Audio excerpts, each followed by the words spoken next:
We're talking today with Frank Anthony of Twin Lake, Michigan, and the interviewer is James Smither of the Grand Valley State University Veterans History Project. Okay, Frank, start us off with some background on yourself, and to begin with, where and when were you born? I was born February 6, 1947, Muskegon, Michigan. Went to school in Muskegon. My stepdad had a six-stall repair garage, so I went from there to Ferris State College, take an automotive. You asked me earlier how I got in the military. At that time, I was engaged, and next 5 years, I'd be able to spend one together. Didn't make any sense. She was at one school, I was at another. If I volunteered for the draft, it was 2 years. If you go sign up, it was a minimum of 3.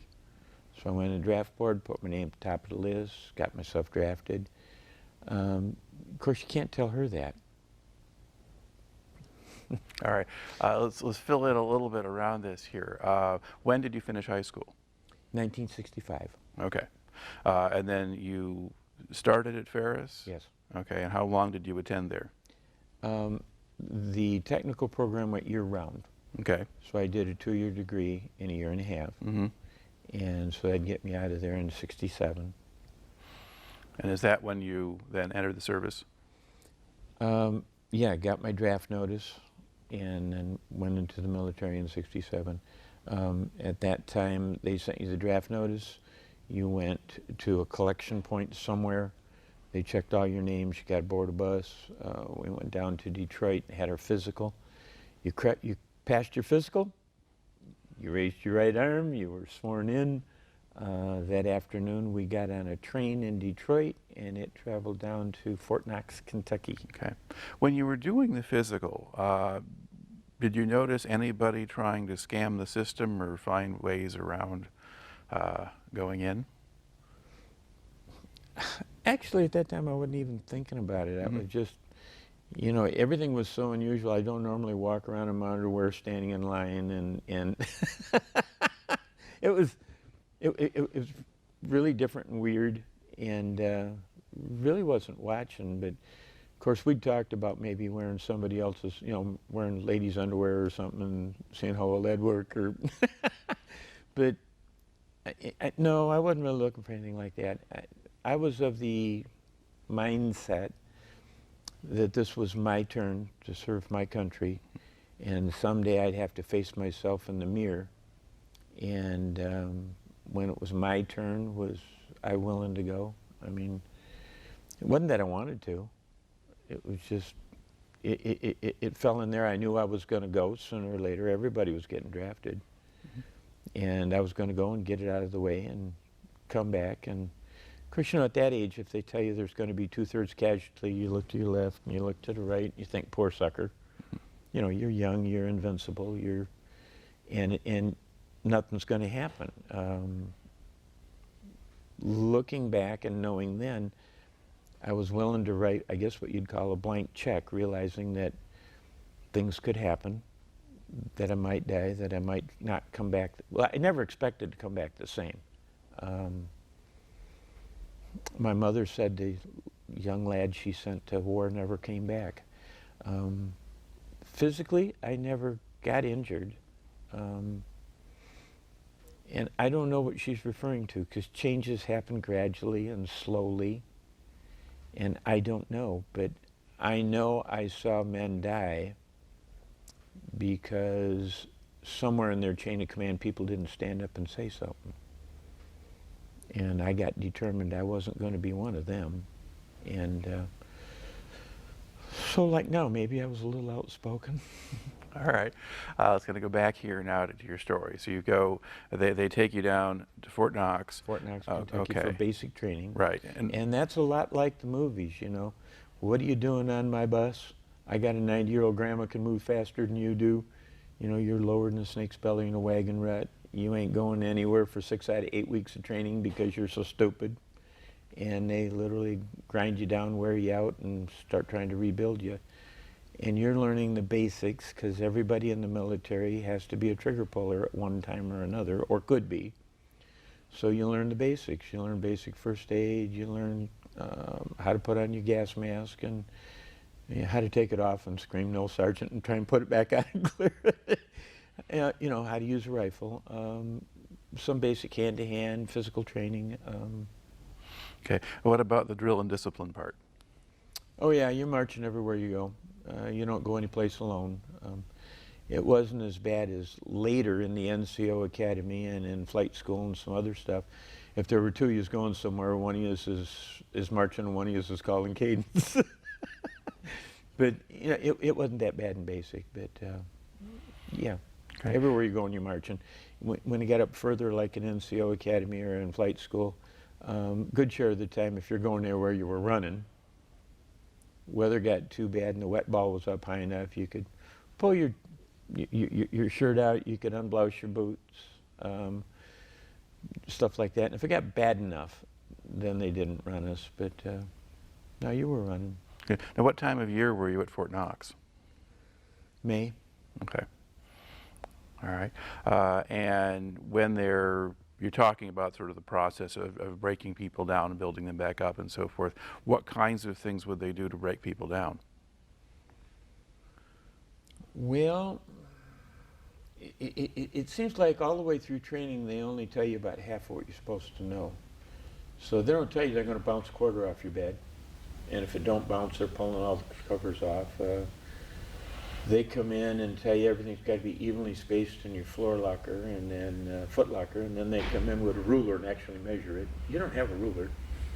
Of course, this sort of nonsense continued all the way up, only it got more stringent. But they'd check and do the same thing. They'd measure every one of your uniforms in your closet or your wall locker and measure them across, and they got to be equally spaced.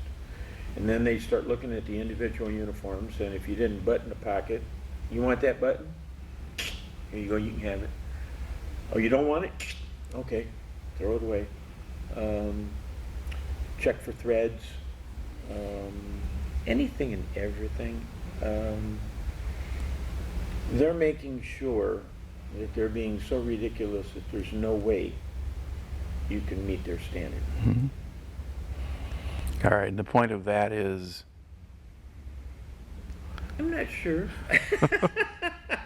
I know when I got into the NCO Academy and the flight school, they wanted us to pull together. And we got to a point where we weren't totally rebellious, but if the TAC officer was messing with one of the troops, you'd hear somebody in the back say, "Fire mission!" And we'd go out and get on our, one guy'd get out and get down on all fours and put his arm out, and somebody else would be the forward observer, and he'd be out there, and somebody'd be the FDC, and they'd be yelling back and forth to each other, and then somebody'd play the artillery round that went out to the target, and we'd just start harassing them. We'd be marching somewhere, and somebody hollered, "T-Berry, shuffle, march!" And the whole formation start doing this T-Berry shuffle, and then he'd stop, and he'd get all upset with us and make us right face so that we're facing them instead of being in column to march. And what are you doing? I remember in flight school one time we got some kittens. I don't know where they came from, and we put them in the TAC officer's drawer of his desk. He found them, and everybody fall out. And, "Who put the kittens in my drawer?" And you hear from the back, "The shadow, he knows." And we ain't telling, And so then he made them all honorary officers. Well, that didn't sound bad if you're a civilian, but if you're in that kind of training, anytime an officer walks down the hallway, if he gets anywhere near close, you're at attention, what we call brace the wall. You're at attention up against the wall, just tight as you can get.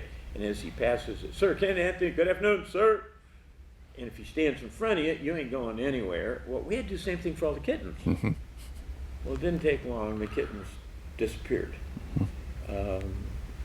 They want you to start pulling together and somewhat, fighting back, so to speak, but not. I mean, we filled this room with balloons one day. Mm-hmm. You opened this door and all the balloons fell out. I mean, we literally filled up the last of the balloons out on, I don't know how to explain it. The buildings had a long concrete piece that went out. It was kind of like an awning down south, so they shaded things below. Yeah. Well, we stood on that and stuffed the last of the balloons in the windows and then pulled the window closed. So when he opened the door, the balloons literally fell out. And Sergeant, TAC officer just looked at that, and he didn't. So then he got a folding chair and a folding table, and he went down to the latrine. And he put that in the latrine. When you walk down to use the bathroom, and you walk in, "What are you doing in my office?" Out you go. Well, if you went to his office, you had to stand in the doorway, pound on the door frame, and finally he'd say, "Do I hear a termite in my wood?" "Sir, can't you request permission to enter, sir?" "What do you want to enter my office for, sir?" "Sir, I'd like to use the urinal, sir." "You want to do what in my office?" Didn't take us long. We got rid of all the balloons. But they're trying to get you to pull together as a unit, together, to function together. The rest of it, to answer your question, was probably attention to detail. Mm-hmm. My wife tells me that I notice things that I guess nobody ought to notice, which was interesting because later while flying in Vietnam, I noticed that there were a series of charcoal kills, and that the fifth one there they never lit. Reported it, patrol went out, it was full of ammo. We're out another night, and you just notice things that, I don't know, why do you notice them? I just notice them. Okay. Now, initially, you're going in, you're drafted, draftee normally serves for 2 years. And back then it was strange, because if you were a draftee, your Social Security, your military number started with U.S. Mm-hmm. And if you signed up, you were RA. Yeah. And U.S. was really looked down on, because you were the scum they had to come get. I mean, that's kind of the... And at the end of basic, they flew in a helicopter for orientation to how you approach it, because you never approach a helicopter from the back. You approach it from the side or from the front. The blades can flex, so you do want to bend down. While you can stand up and get under them most of the time, you get a gust of wind or something, you may end up being a little shorter real quick. Mm-hmm. So they're teaching us how to get aboard them, how to get off them, how to approach them. And I noticed that the pilot was not wearing a hat. He's got a scarf around his neck, and he's wearing sunglasses. And nobody's harassing him, nobody's bothering him, and I'm thinking, huh. And then I'm being trained infantry, and I'm figuring I'm going to be eating out of cans and living out of a hole. And if I was flying that thing, maybe they'd put it in a safe place, and you get 3 hots and a cot each day. And all of a sudden, maybe life was looking a little better. And all the time through basic, they were talking to me about officer candidate school. I got some college behind me. Testing showed that for some reason I was a good candidate for leadership. And they were insistent I was going to go to OCS, and I was just insistent I wasn't. And we were at an impasse. And when I saw this, I asked about flight school, and they started processing a request. And then the Army doesn't sit still, and they don't do anything fast. So out of basic training, I went to advanced infantry school at Fort McClellan, Alabama. Okay.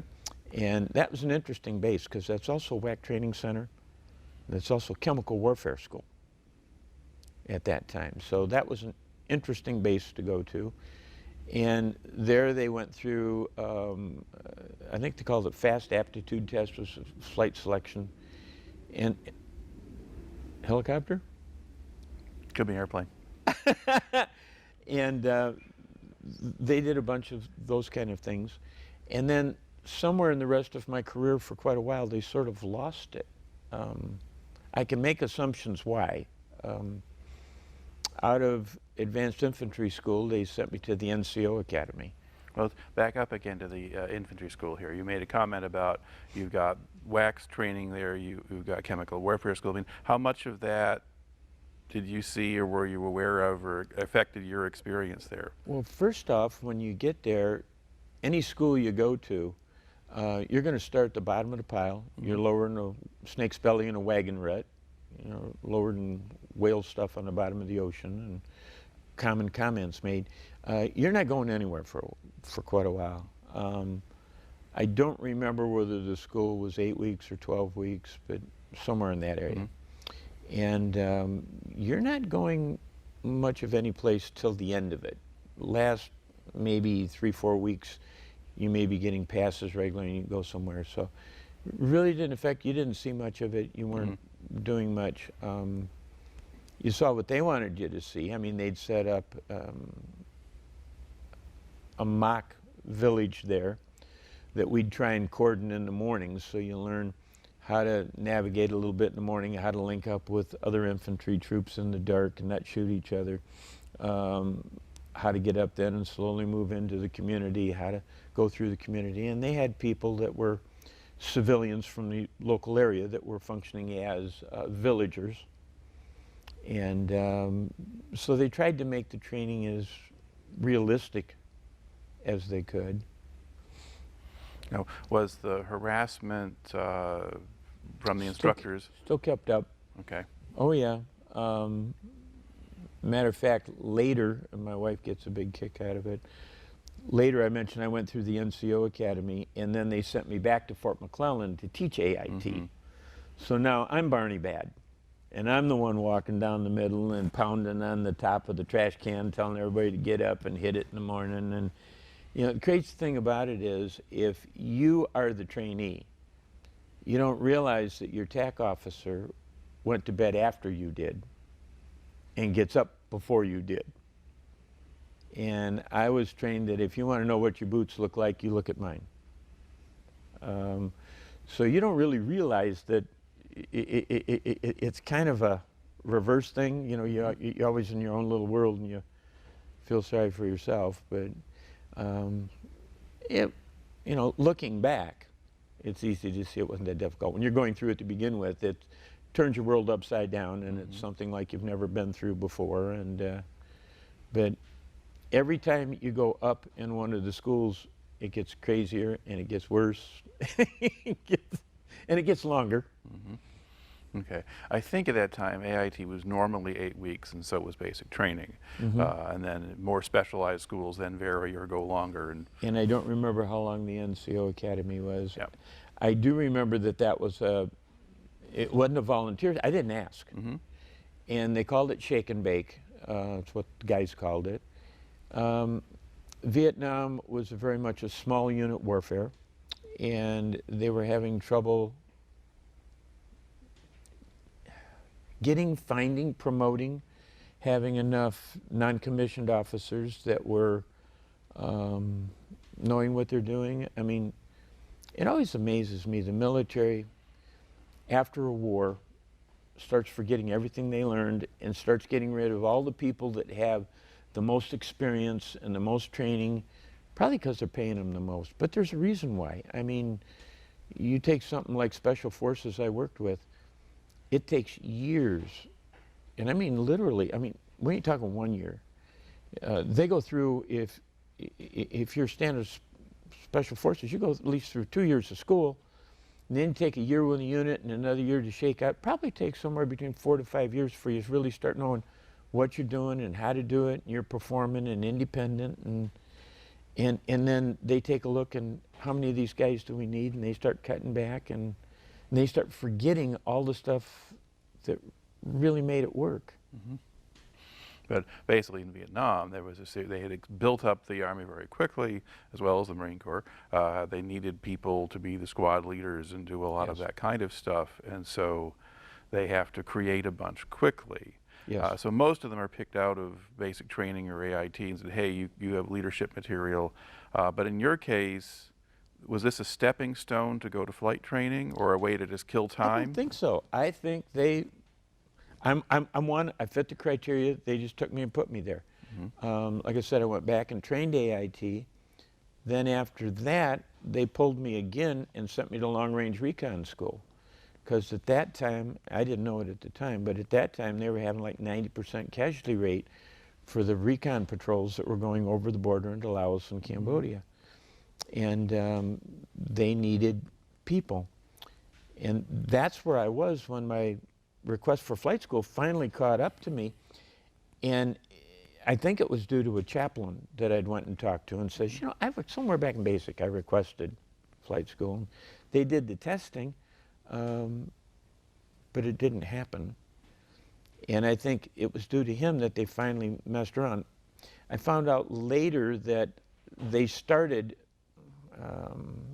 they have a certain washout rate they expect. And I guess the washout rate was a lot heavier than they expected. And I don't think they wanted to let me go. I think they needed numbers. I was one of the numbers. I was evidently successful.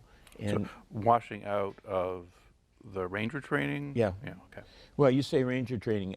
It's difficult to tell who there was doing what, because we had Special Forces, we had Rangers, we had CIA, we had some Mercs that were all trained in school.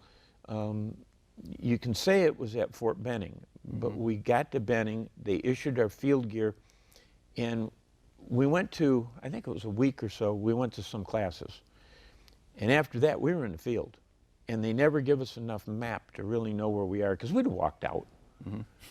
And we're running around out there in the middle of no place, and they're supposed to drop us supplies. And you get on the radio and you talk to the L-19 bird dog, and he's coming in, and he tells you to authenticate, and you authenticate, and then he tells you you're wrong, so he doesn't drop your supplies.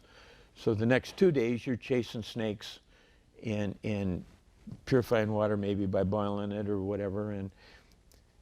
And the people that are training you, you have an aggressor force, they already know the whole agenda. They know where you're supposed to be. They know where you're supposed to go. So we got original. I mean, if we're supposed to go over here, what's the shortest route? Let's take the long way. We didn't want to play their game. But I think that's too part of what they wanted to teach you. But if you went the straight way, you were going to get caught. And they weren't nice to you if they caught you. And so, anyway. All right. So at what point then do you finally actually get to flight school? And when is it that you start that? I was out in long-range recon school when helicopter came in at one point, and they called off names, and I thought they had a package or something. And I came forward, and he says, "Get aboard the bird. Top wants to see you, First Sergeant." So I got aboard the helicopter and took me back to main base, and Top says, "Got orders, you're going to flight school." Well, that was another week or two away, so they sent me over to Chapel Hill there at Fort Benning, and I was Barney Bad at large, harassing a whole bunch of people's troops. I'm not responsible for any of them. I'm just harassing a whole bunch of them because I've been trained to do that, you know. So, well, you take the guys to the field, I go flip their bunks, I turn their footlockers upside down, I write up all the demerits, you know. So I did that for a couple weeks, and then I went over for flight school. And flight school, again, you're starting at the bottom of the barrel. Okay, but do you remember roughly when, chronologically, you showed up at flight school? No. Okay. Are we in 1968 now? You know, my wife and I were talking, and after a while, you realize in your life you end up with a hole. I'll hear some music. I'll watch a great event that happened on TV, and I'll go, "Wait a minute, when was that?" And they'll tell you, go, "Oh, that must have been when I was at Fort Benning, or that must have been where I was overseas or something." Because you're so busy, you're not watching the afternoon news. Your schedule is very much, they wake you up at 6 o'clock and put you to bed whenever they feel like it, and may get you up in the middle of the night again. And if you're back in the barracks, you may be cleaning your rifle, you may be cleaning your field gear, you may be using a toothbrush and cleaning the grout in the shower. I mean, you're busy. And they make sure you're busy all the time. And you got a weekend pass, you don't know a whole lot about the town. You don't know a whole lot about anything. You pretty generally will leave base because you've seen enough of that. All right. But sometimes events do intrude. Do you remember where you were when Martin Luther King was assassinated? Oh, yeah. At that time, I'd been through the NCO Academy. I was training troops at Fort McClellan. We were in the field, and all of a sudden we got orders. We're to come back to base, right in the middle of our field training. Doesn't make any sense. So we come back to base, and first thing I notice is sitting alongside the barracks is a flatbed truck with 2 armored personnel carriers on it. And there's one sitting next to the next barracks. And we come in, and Martin Luther King's been assassinated, and we're on standby duty for riot control to go to Atlanta. And my guys are then cleaning their guns and getting equipment ready, and crazier thing too, sidelight personal note, the gal I volunteered for the service the day I got the draft notice, her and I broke up. She didn't know I volunteered for draft, and you ain't gonna tell her, because if you get hurt, you don't want her feeling responsible. But somewhere in there, I dated another gal, and we were getting fairly serious. She was in Muskegon, and she'd write me, she wants to come down and visit me. And I'm not exactly in training, I'm training people. And there's 2 sergeants. So one sergeant can stay with the guys. I can have every weekend off, or half a day off, or a day off every week, or whatever we want. And she's gonna come down and visit me at the base. And I write her and tell her no, and I get from her letters that she ain't paying attention. So I wrote her daddy and told her that nice things don't happen to little girls down at military bases, and you ought to keep her home. He writes me back, and as long as I meet her and she's with me, he doesn't care. And I'm going, no, you ain't listening. And right in the middle of me getting the guys back and everything's in turmoil, I hear a whole bunch of fox whistles and stuff going on. And I walk out of my room and into the barracks. Well, at that time, I'm a sergeant, and these guys are in training, so you hear, Eddies! And the place is stone quiet. And look down the middle of the barracks, because the bunks are down both sides, and the guys don't even walk in the middle. I mean, you carried a sock that you had split, and you put it over the nose of your shoe and brought it up, and you tied it over the instep, so that if you walked in the middle, you were polishing it. And then when you took that off, it went inside your tunic, and you stuffed them on both sides because you kept the floor nice and polished. And I was a sergeant, so I walked down the center, walk wherever I want to. Sharon had walked in the barracks on the other end and was walking down the middle of the barracks. That's what the guys were all hooting and hollering about. And I told her, I says, my room down there. Guys, I appreciate your taste. I think you got other things in here. Woo, you got stuff to take care of. And I went back. But we were completely sequestered to the base. I borrowed a vehicle from the chaplain's assistant, and knowing the base, because I'm training and out there with the guys everywhere, I went off the back of the base so I didn't go through the guards. We're sequestered, I can't get off. And I took her out to a hotel and dumped her at the hotel and told her I'd be back the next day if things permitting. And so yeah, I remember real well what happened when Martin Luther King got, because all of a sudden everything's in the air and I'm kind of juggling stuff, and it was crazy. Okay, so that kind of works back to the question I asked about when you started flight school. So it's going to be after all that. Oh yeah. And then your Ranger Special Forces training, whatever that was, That comes was after that. So is flight school still in 1968 when you start that, do you think? Yes. Okay, but later in the year. I got to Vietnam in the middle of '69, and flight school was 9 months long, because we always joke the difference between a warrant officer and a hard bar, your lieutenants, and that is OCS, Officer Candidate School, 6 months. And flight school for warrant officer candidates is 9 months. And the extra 3 months burns out our military bearing. All right. Now, talk just a little bit about, because a lot of people are not familiar with this kind of thing. What's the relationship between a warrant officer and a conventional officer? A warrant officer is warranted his commission. He's not a commissioned officer. His job is normally one where he's a specialist or a highly trained technician. He may work in electronics, he may be a pilot, he may be a special supply officer, he may be a personnel warrant. He knows all the rules, the regulations, stuff like that. He does not have troop command. So there's your major separation.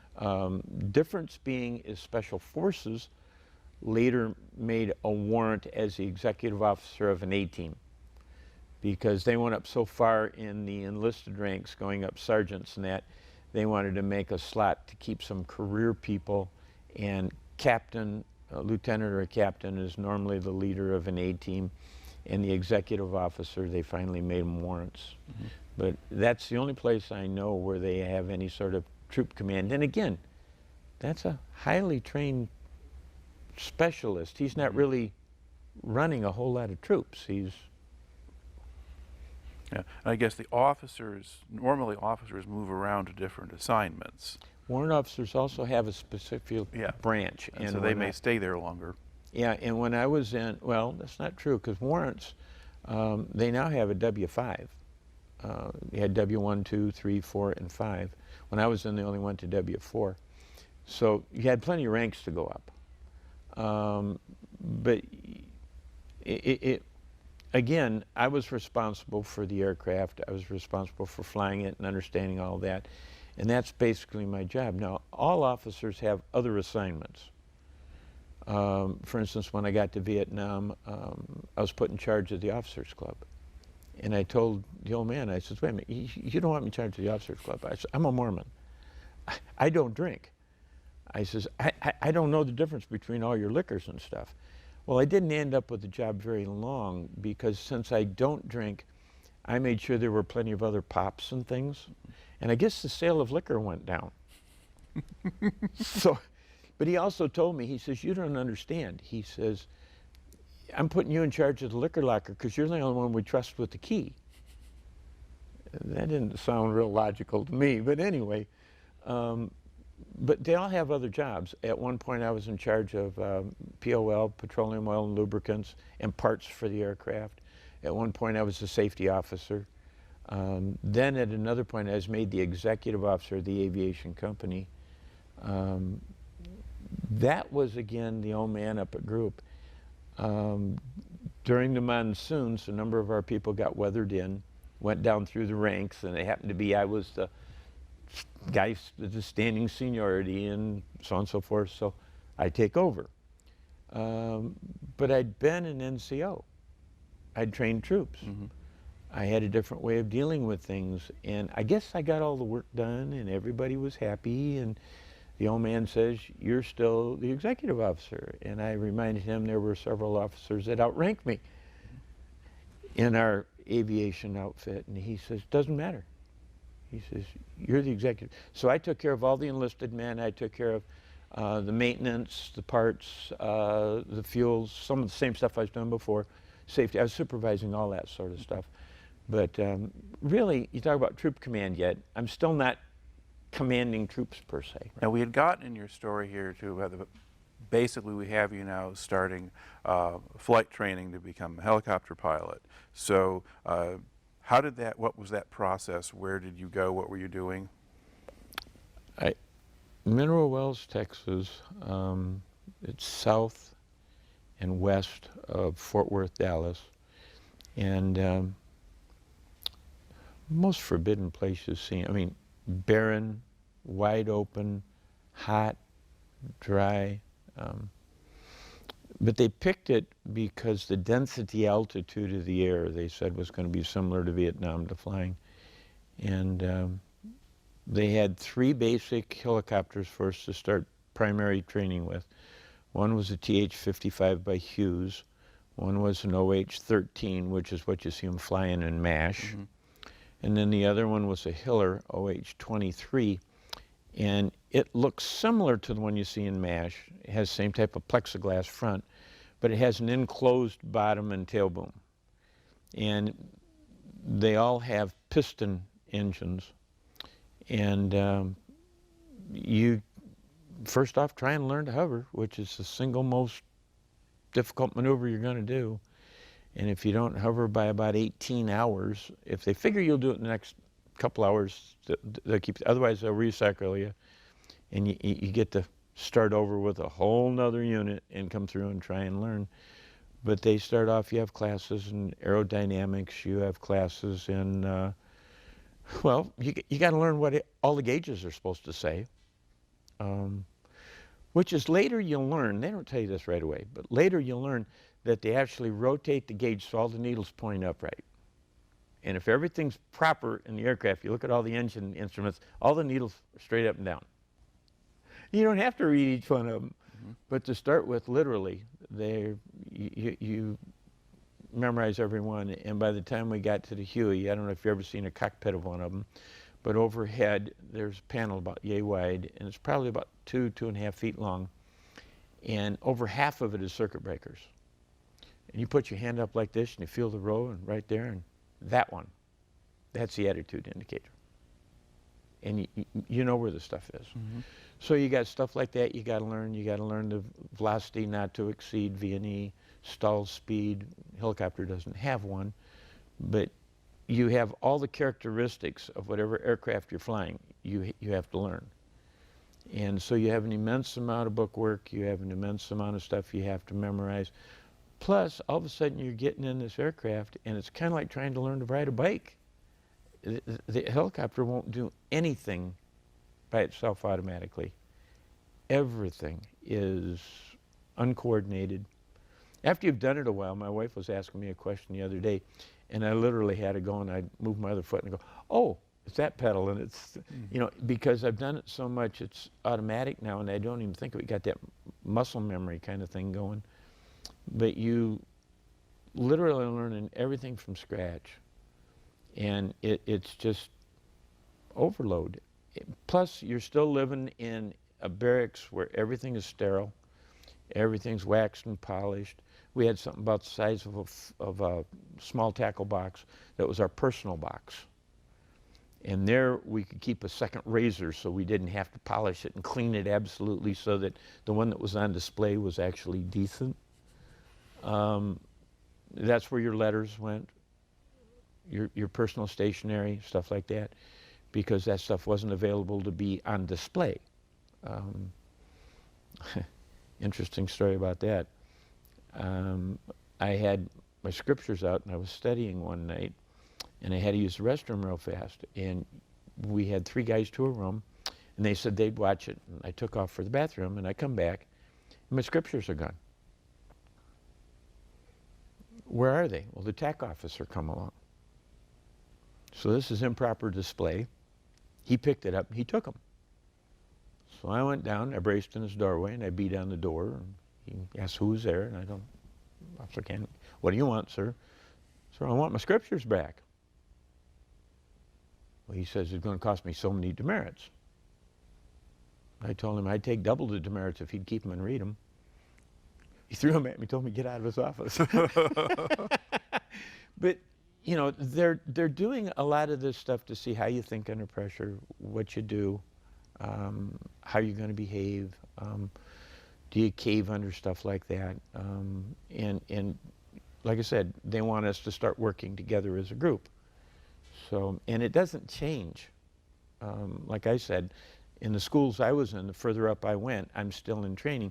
If I'd been a hard bar, a lieutenant, if I come out of OCS and went to flight school, out of officer candidate school, I'd been going to work at 8 o'clock in the morning and going home at 3 o'clock at night, and probably living off the base or living in the bachelor officer's quarters. Nobody's messing with me. I mean, I got a maid to take care of the place.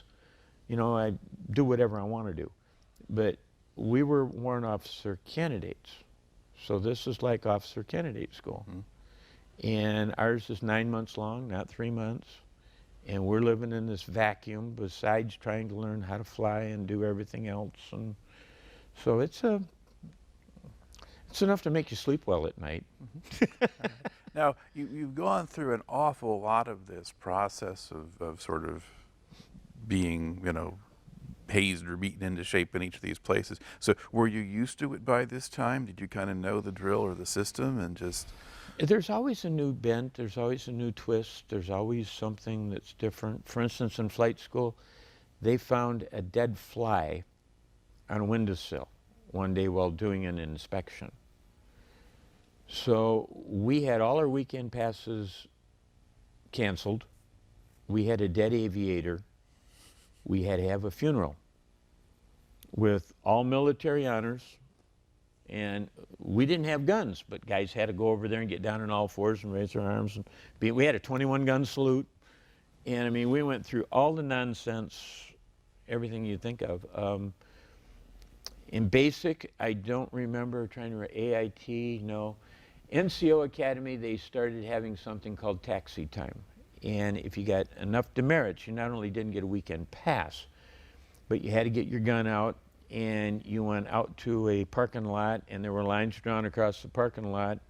And if you had so many demerits, you had an hour of taxi time. If you had so many more demerits, you had 2 hours of taxi time.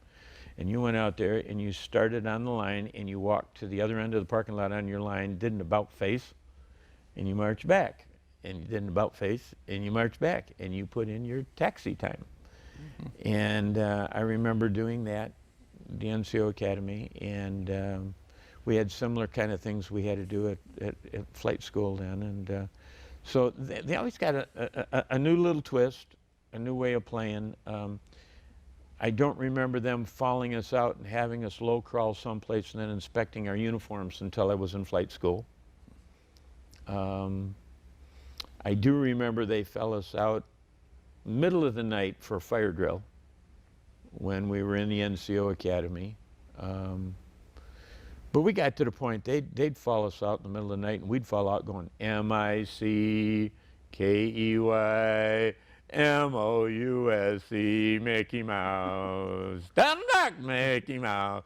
You know, we're fighting back. Mm-hmm. We're doing our thing with them. But there's always one step up, one new little twist, something different they're doing. Like we didn't have to brace the wall, Sir Kennedy Anthony, good afternoon, sir, in the NCO Academy or any of that kind of stuff. But in flight school, yep. Okay.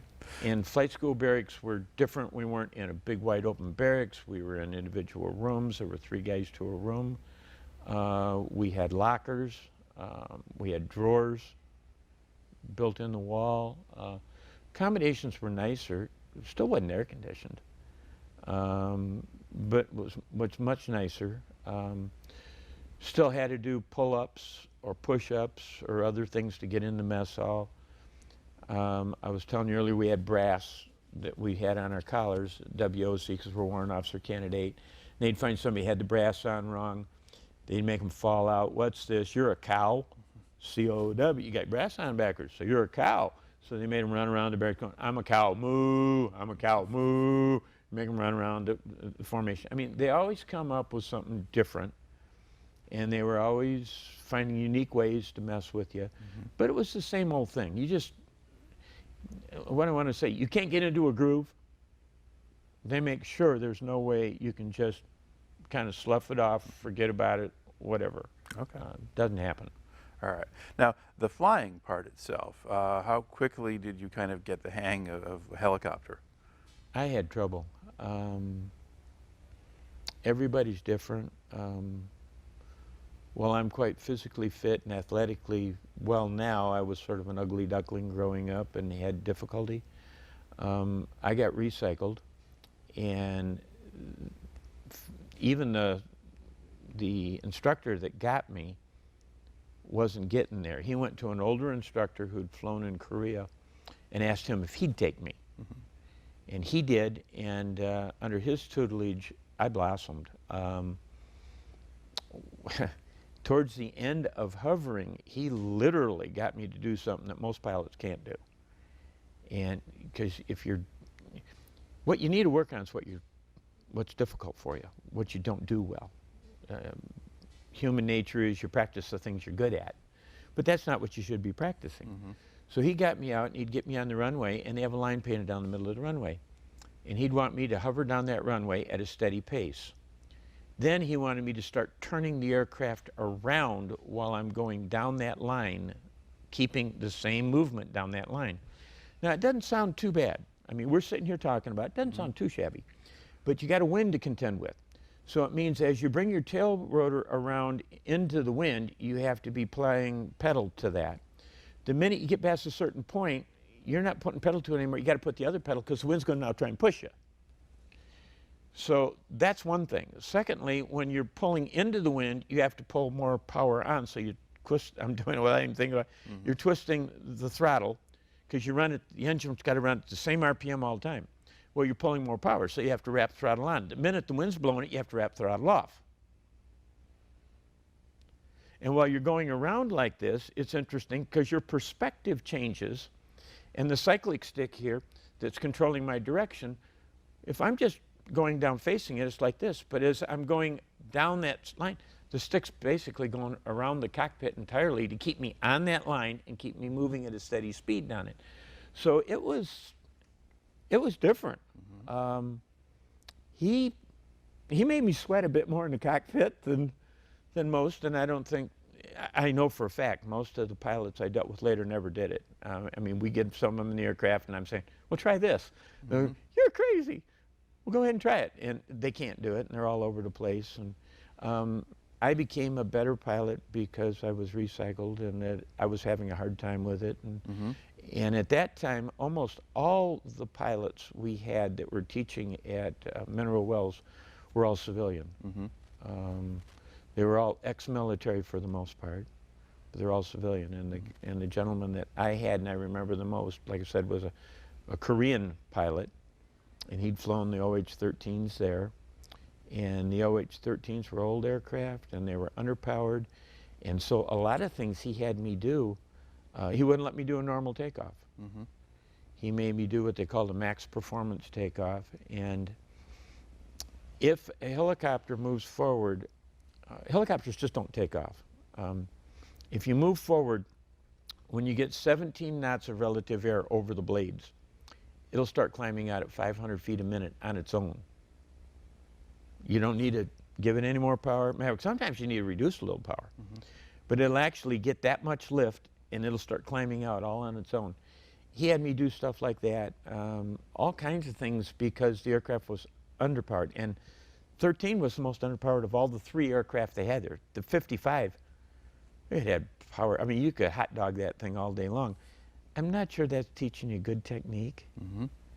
But he put me through the mill, and as a result, I was a much better pilot. Okay. Now that's still at Mineral Wells that this is going on? Okay. But that's not the end of your training, though? No. Down there, you learn basic flight maneuvers. You learn, like we were talking about hovering, you learn how to take off, you learn how to land, you learn max performance takeoffs, you learn emergency procedures, how to land it without an engine, how to handle tail rotor failures. You go through all that basic type of stuff.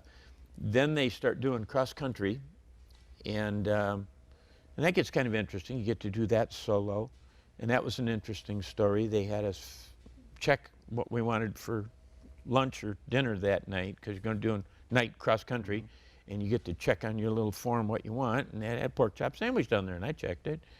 And I'm alone in this aircraft, and I'm doing this formation flying, and I go in my bag and get my pork chop sandwich, unwrap it, and take a bite, and it was a real pork chop sandwich, bone and all.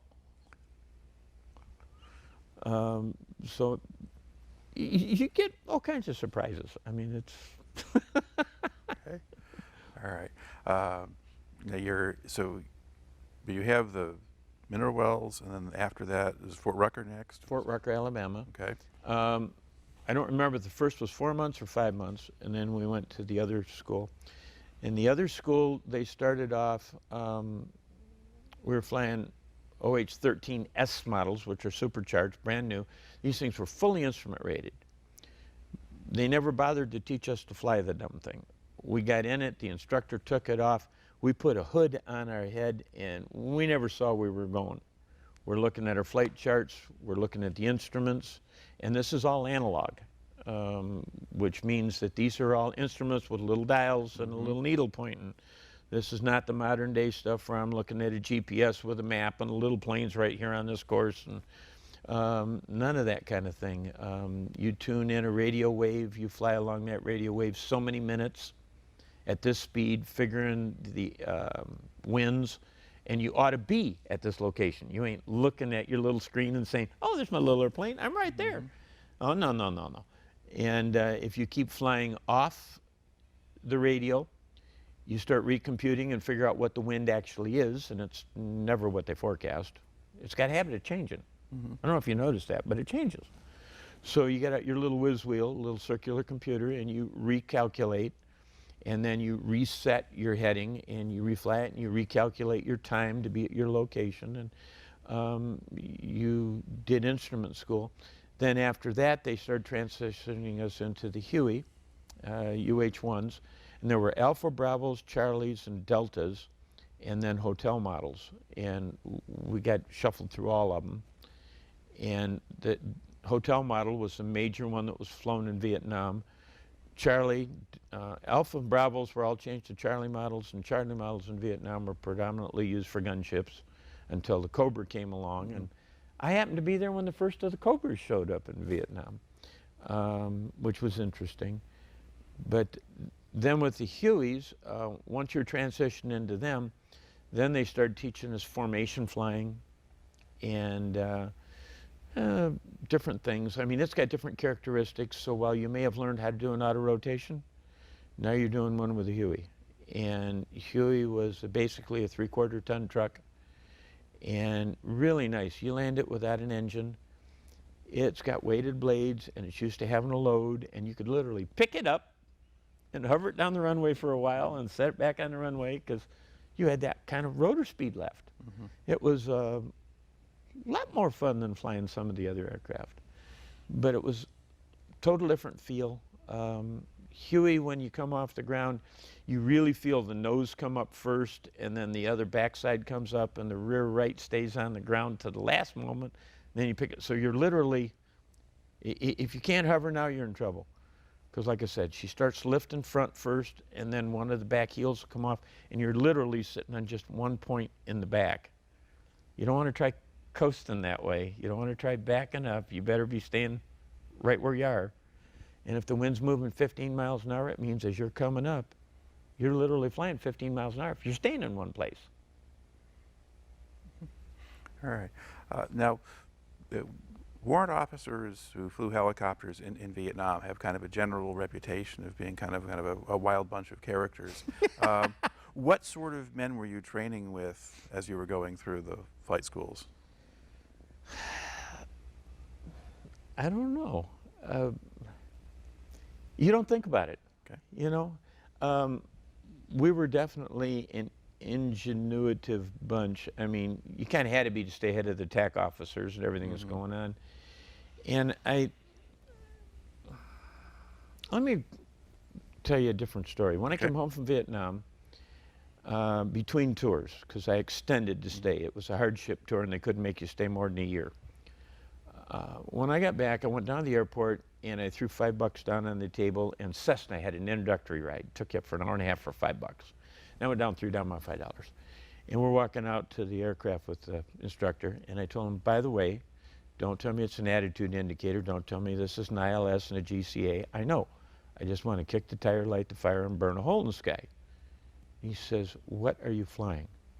And I told him. So I went out and I flew. We come back in and he says, 1 more hour of dual time. You can do the rest as solo.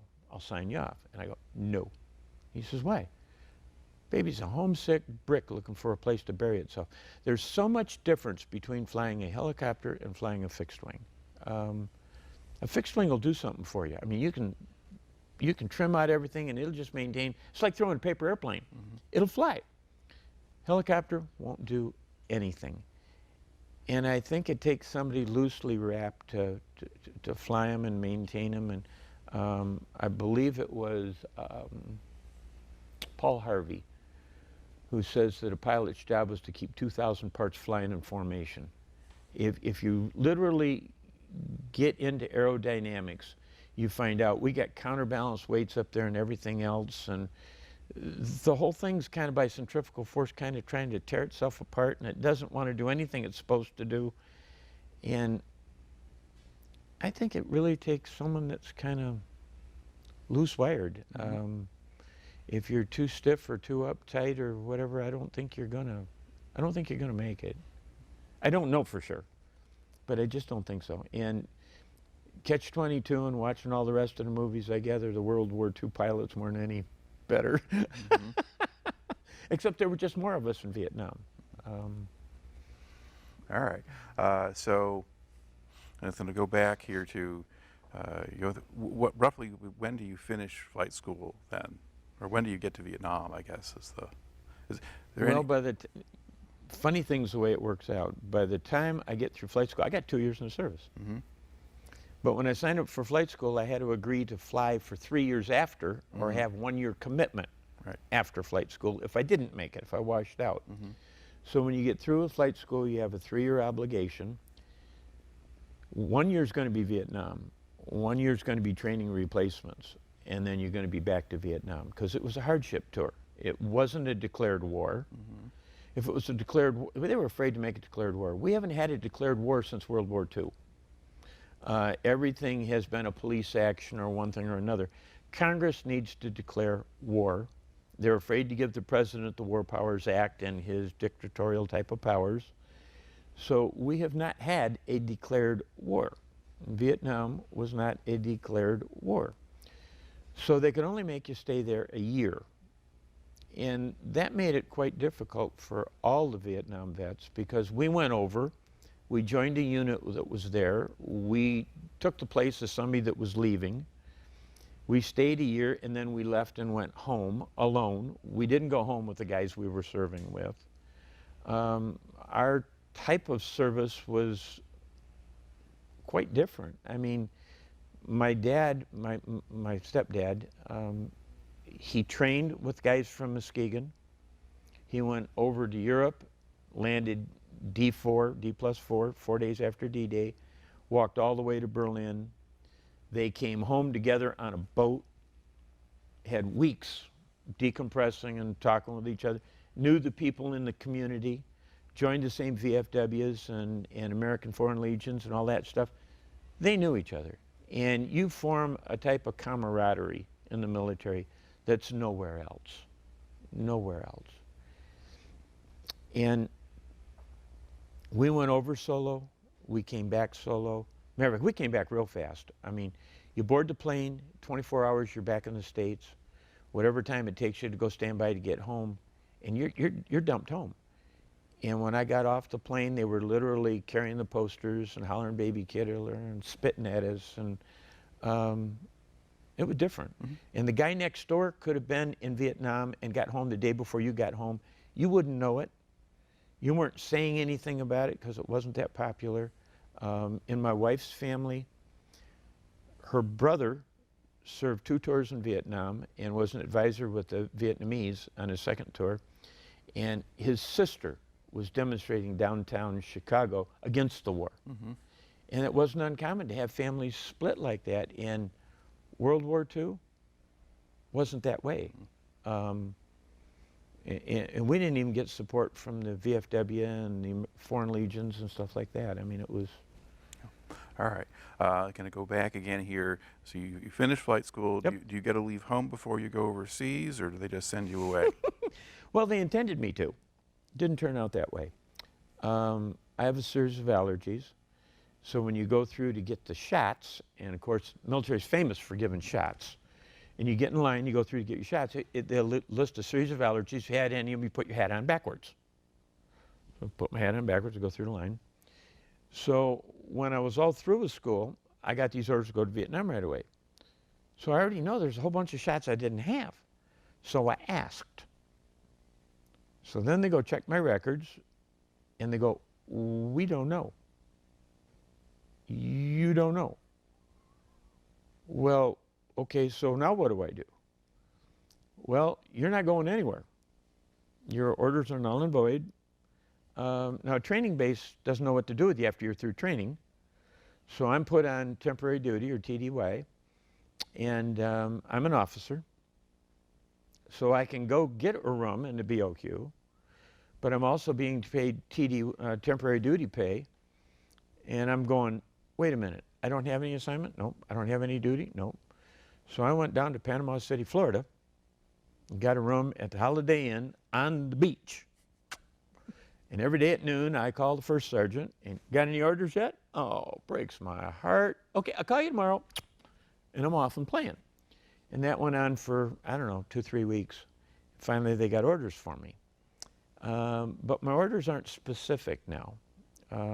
before they knew they had this many pilots going to be coming to Vietnam. So they already have a place you're going. They're already expecting you. They sent me over to basically a manpower pool. And I got thinking about it. I flew into Cam Ranh Bay.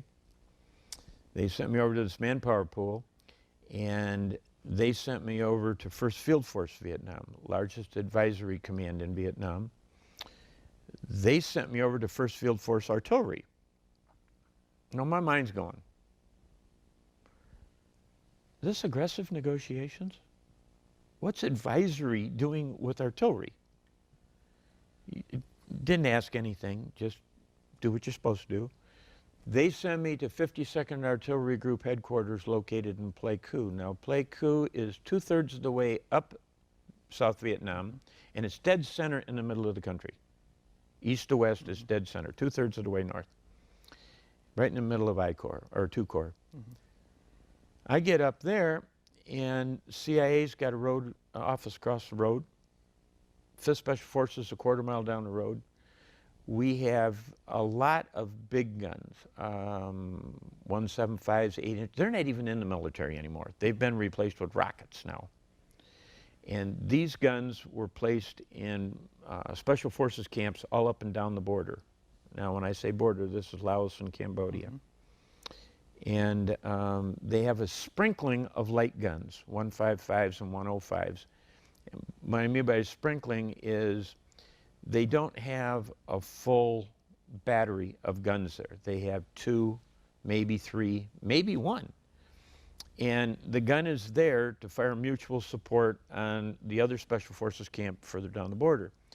The Montagnards were an Aboriginal people that prior to World War II were pretty well left alone in the highlands. Up in the mountains there, the Vietnamese didn't go. They stayed down on the delta, raised their rice on the coastal plains, and they weren't up in the delta to speak of.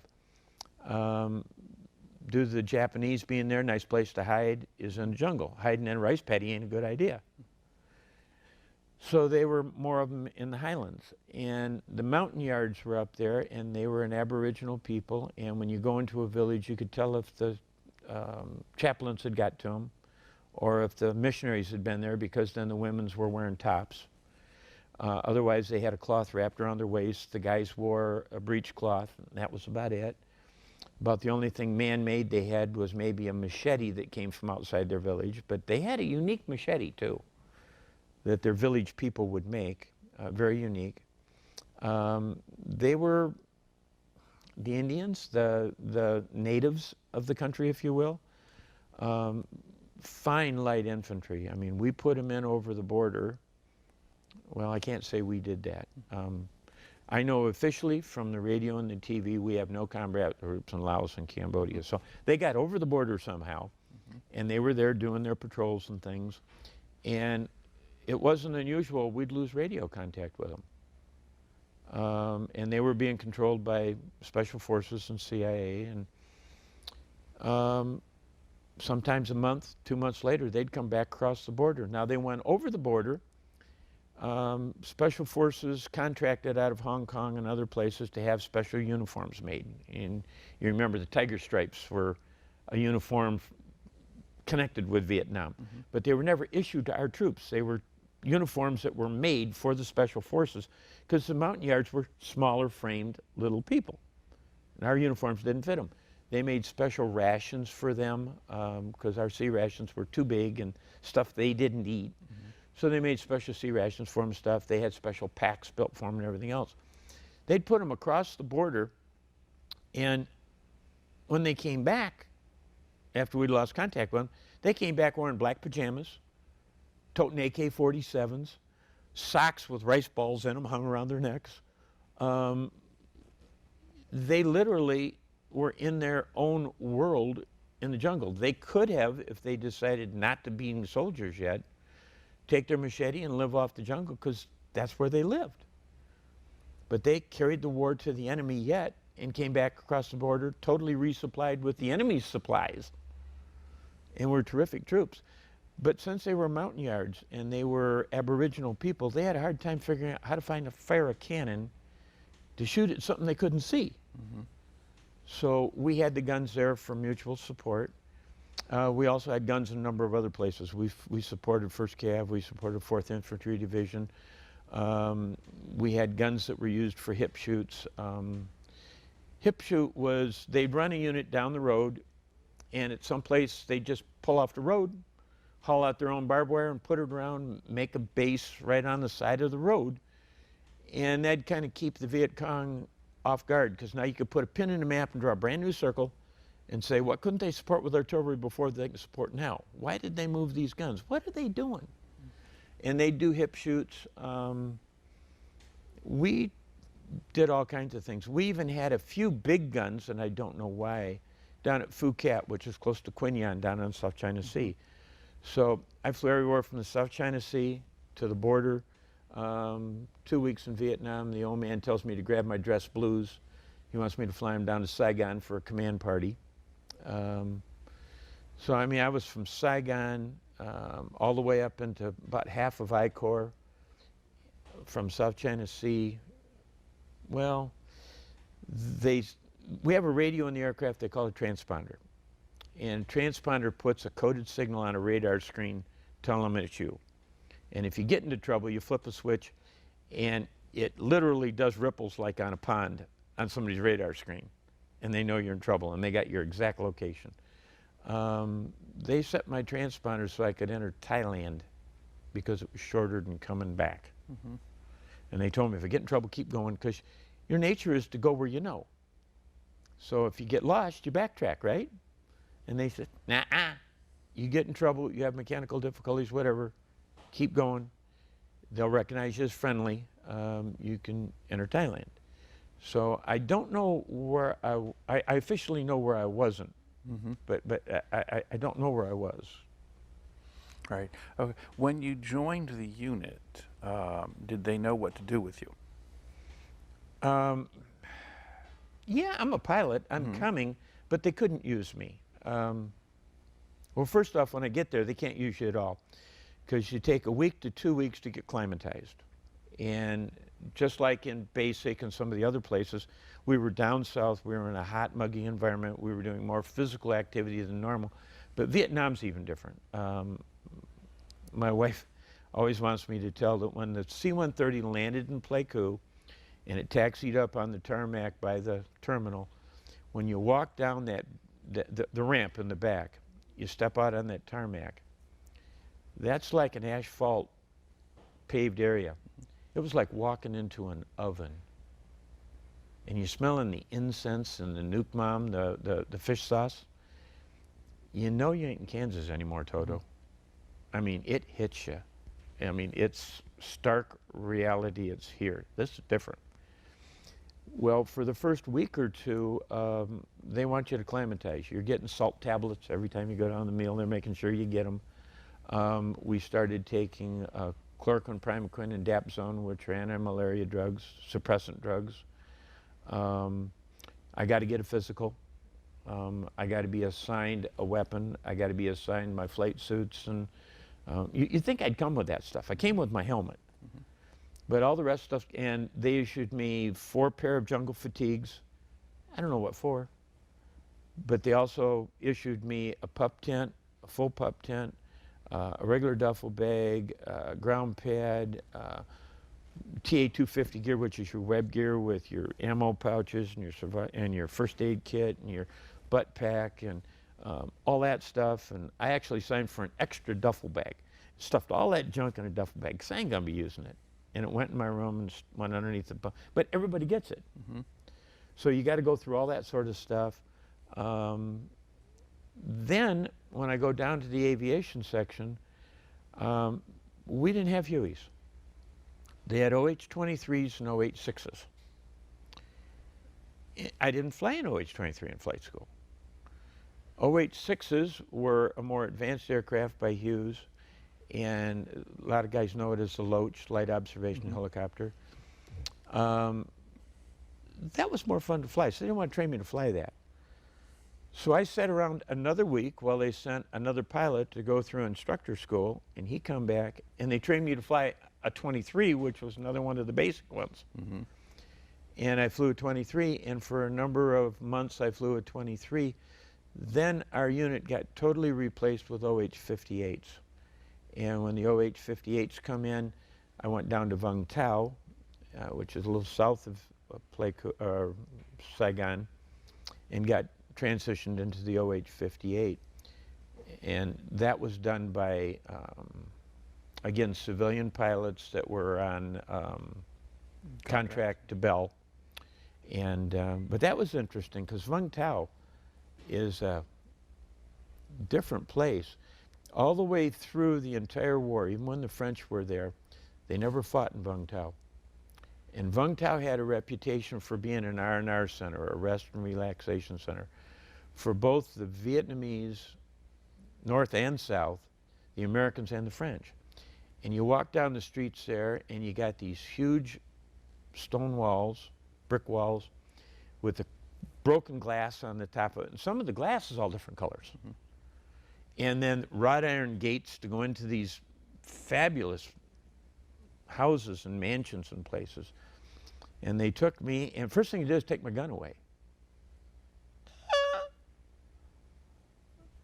So they take my gun, they give me a card. That's never happened before.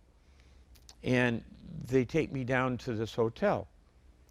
And again, great big walls, iron gates, and there's two great big sandbag bunkers at the corner of the, and that didn't surprise me.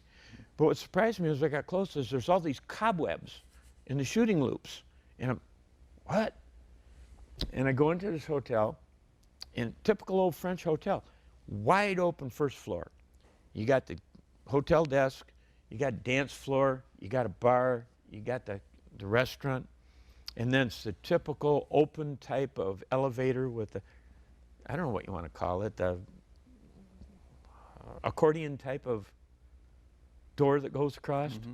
And you go up, and they took me up to my room, and really nice room. I mean, big bed, big mosquito net goes around the whole bed. The room's got a couch in it, and a chair, and a table, and bath. But interesting thing about the bath is it was tepid water, but no hot water. You had a veranda or a porch that was off the side that was all screened in. Just beautiful place, but there's no bunker. And the base I was on, we were getting hit 2-3 times a week. And we'd scramble the aircraft, so I had my gun all the time. And I'm down here, and there's no bunker. And then they tell me the city's on limits all night.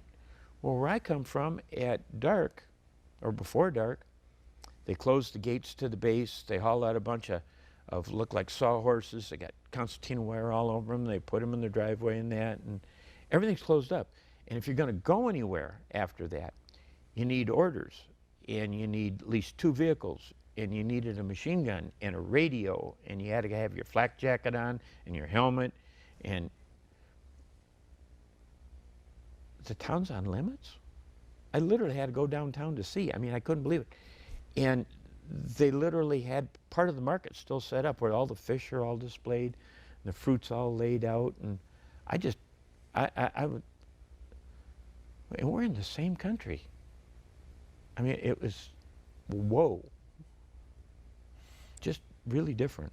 Okay, so that's sort of the exceptional experience. Let's go back. When you were flying the first part of that tour, when you're flying the 23s, what kind of missions did you have? Missions stayed the same all the way through. The group had a table of organization and equipment, TONE, that prior to about 6 months or so before I got there, they had fixed wings, L-19 bird dogs, which was common for artillery units to have fixed wings. And they switched them over to helicopters. And they were authorized 2 aircraft, 2 pilots, 2 mechanics, and 2 toolboxes per battalion. And group was authorized 4. And they put them all together and decided they had an aviation company. Now that sounds nice, but we don't have anybody to run operations. Mm-hmm. We don't have the radio to run the airfield. We don't have a whole bunch of stuff. So we were this kind of put together, you you know, war's a come-as-you-are affair. Everybody's got an idea of how it ought to be fought, and everybody's got this great idea of how many men ought to be in a platoon. But you fight, you go to war with what you have. So they had the 23s and the OH-6s that were here because the bird dogs were gone. And OH-23, you straddle the instrument panel, and there's a place for a person here and a person here. And that's fine. If I'm flying the commander out and he wants to go inspect someplace, I got the commander. He wants to bring somebody with him, that's fine. He can come with me. If I'm flying the chaplains, there's 2 chaplains. If I'm flying, U.S. OSHA usually went in the OH-6s or the Hueys. We we submitted up above somewhere, and we requisitioned 1 Huey, and usually 1, 2, rare day we might have 3 heavy lift aircraft, flying cranes or Chinooks, because we had some bases that were so isolated, like Fire Base 6.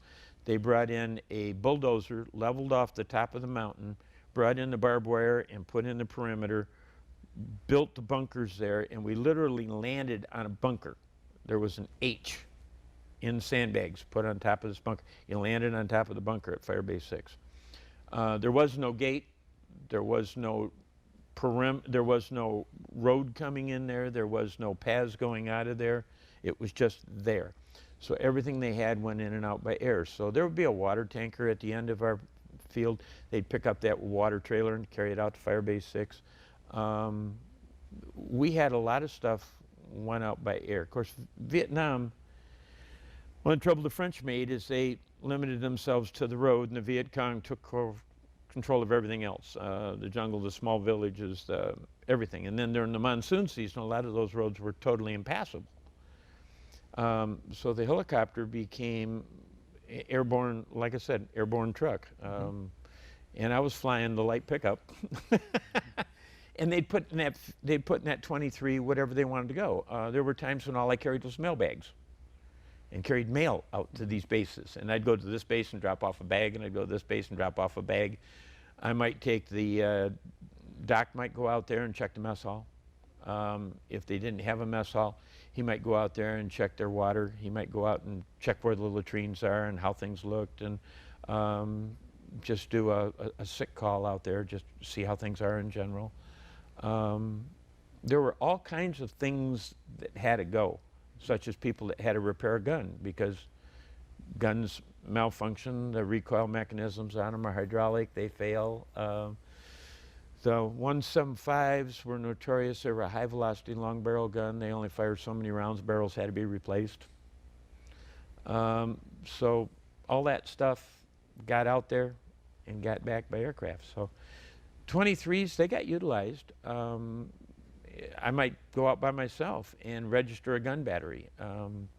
Technically, a gun ought to fire from here to there and hit a certain spot, and they know by math that ought to do that. But that's theoretical, and in a real world, it doesn't do that. So you'd have to register the gun battery every so often, and you'd have a known point, and they'd shoot at it, and I'd correct the artillery till they hit it. And then they could make a correction for barrel wear and for weather and for who knows what all with their slide rules and computers to figure out exactly what they're going to fire. So then the next rounds were accurate. So ever so often, the guns had to be registered. And I'd go out and do that. And I'd do that by myself. Well, yes and no. Our crew chiefs didn't fly. Now, if I was flying a Huey, your crew chief was your door gunner. But we didn't have the space for them. So our crew chiefs didn't generally fly. So if I was going out to register a gun battery, I'd tell my crew chief, you want to go? Yep. And those light aircraft had dual controls. We usually took them out. He'd put them in. And I'd let them have some stick time and try and fly it. And you let them call the base and use the radio and learn the radio procedures. And you never know. I may go out sometime and be covering a convoy with the crew chief, and I may get shot up, and he may have to fly it back. So while we weren't supposed to, we did. All right.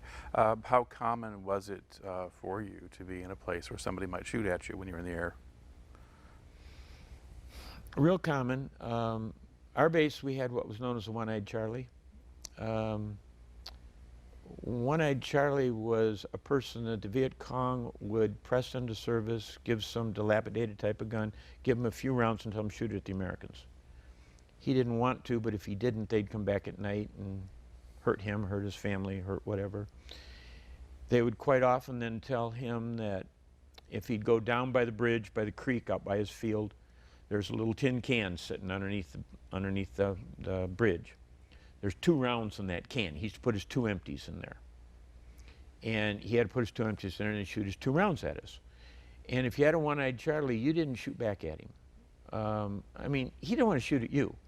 So he just gun over the barrack, over the berm, you know, bang, bang, and he'd be gone. And ours only hit 1 aircraft once, all the while I was there. But you knew he was going to shoot at you sometime or other. And he usually shot at us rather than other things. And so he didn't return fire. One night, we got hit. I scrambled, got down, got the aircraft, took off. And helicopter doesn't really have to take off into the wind.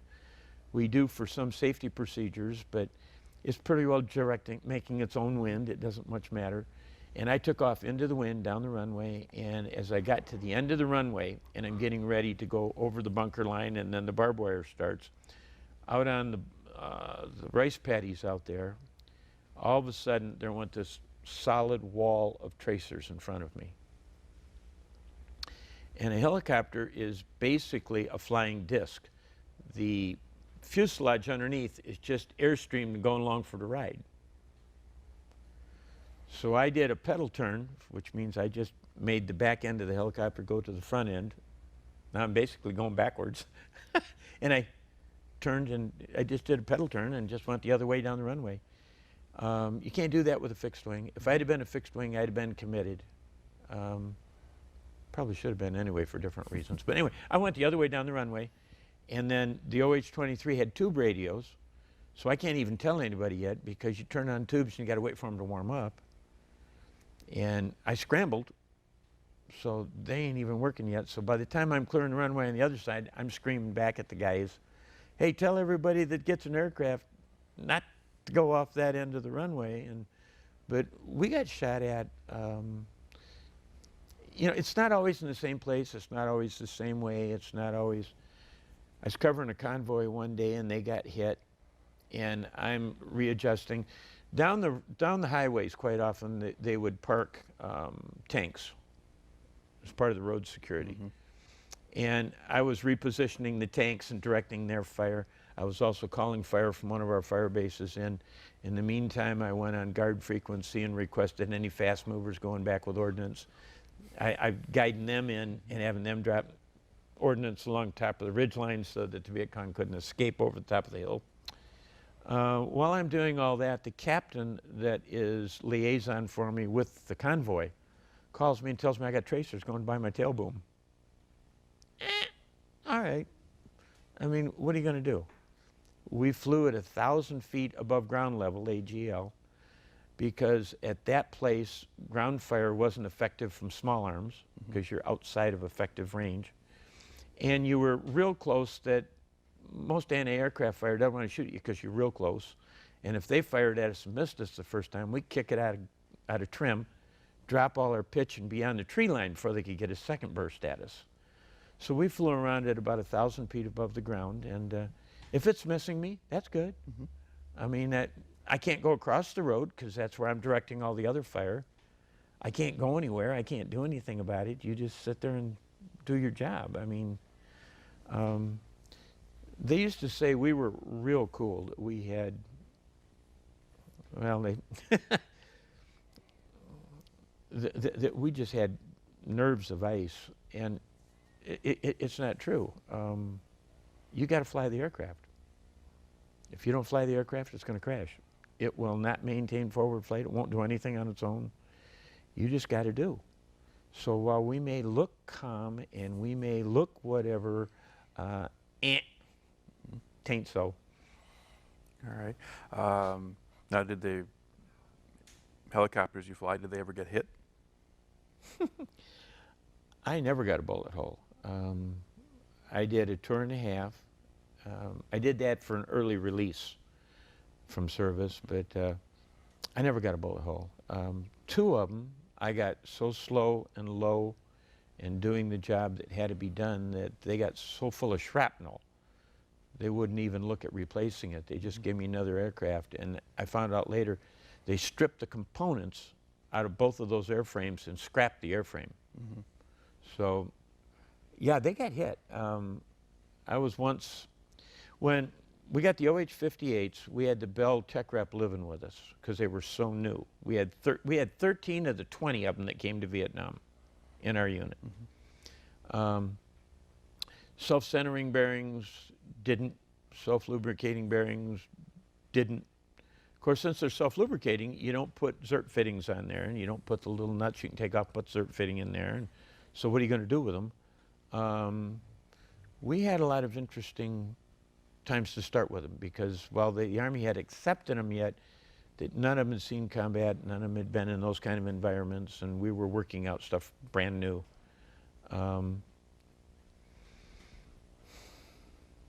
Forgot what I was going to tell you. Well, we were talking about being hit and damage or things like that. I mean, did you have accidents with those helicopters or close calls with them while you were learning how to fly them?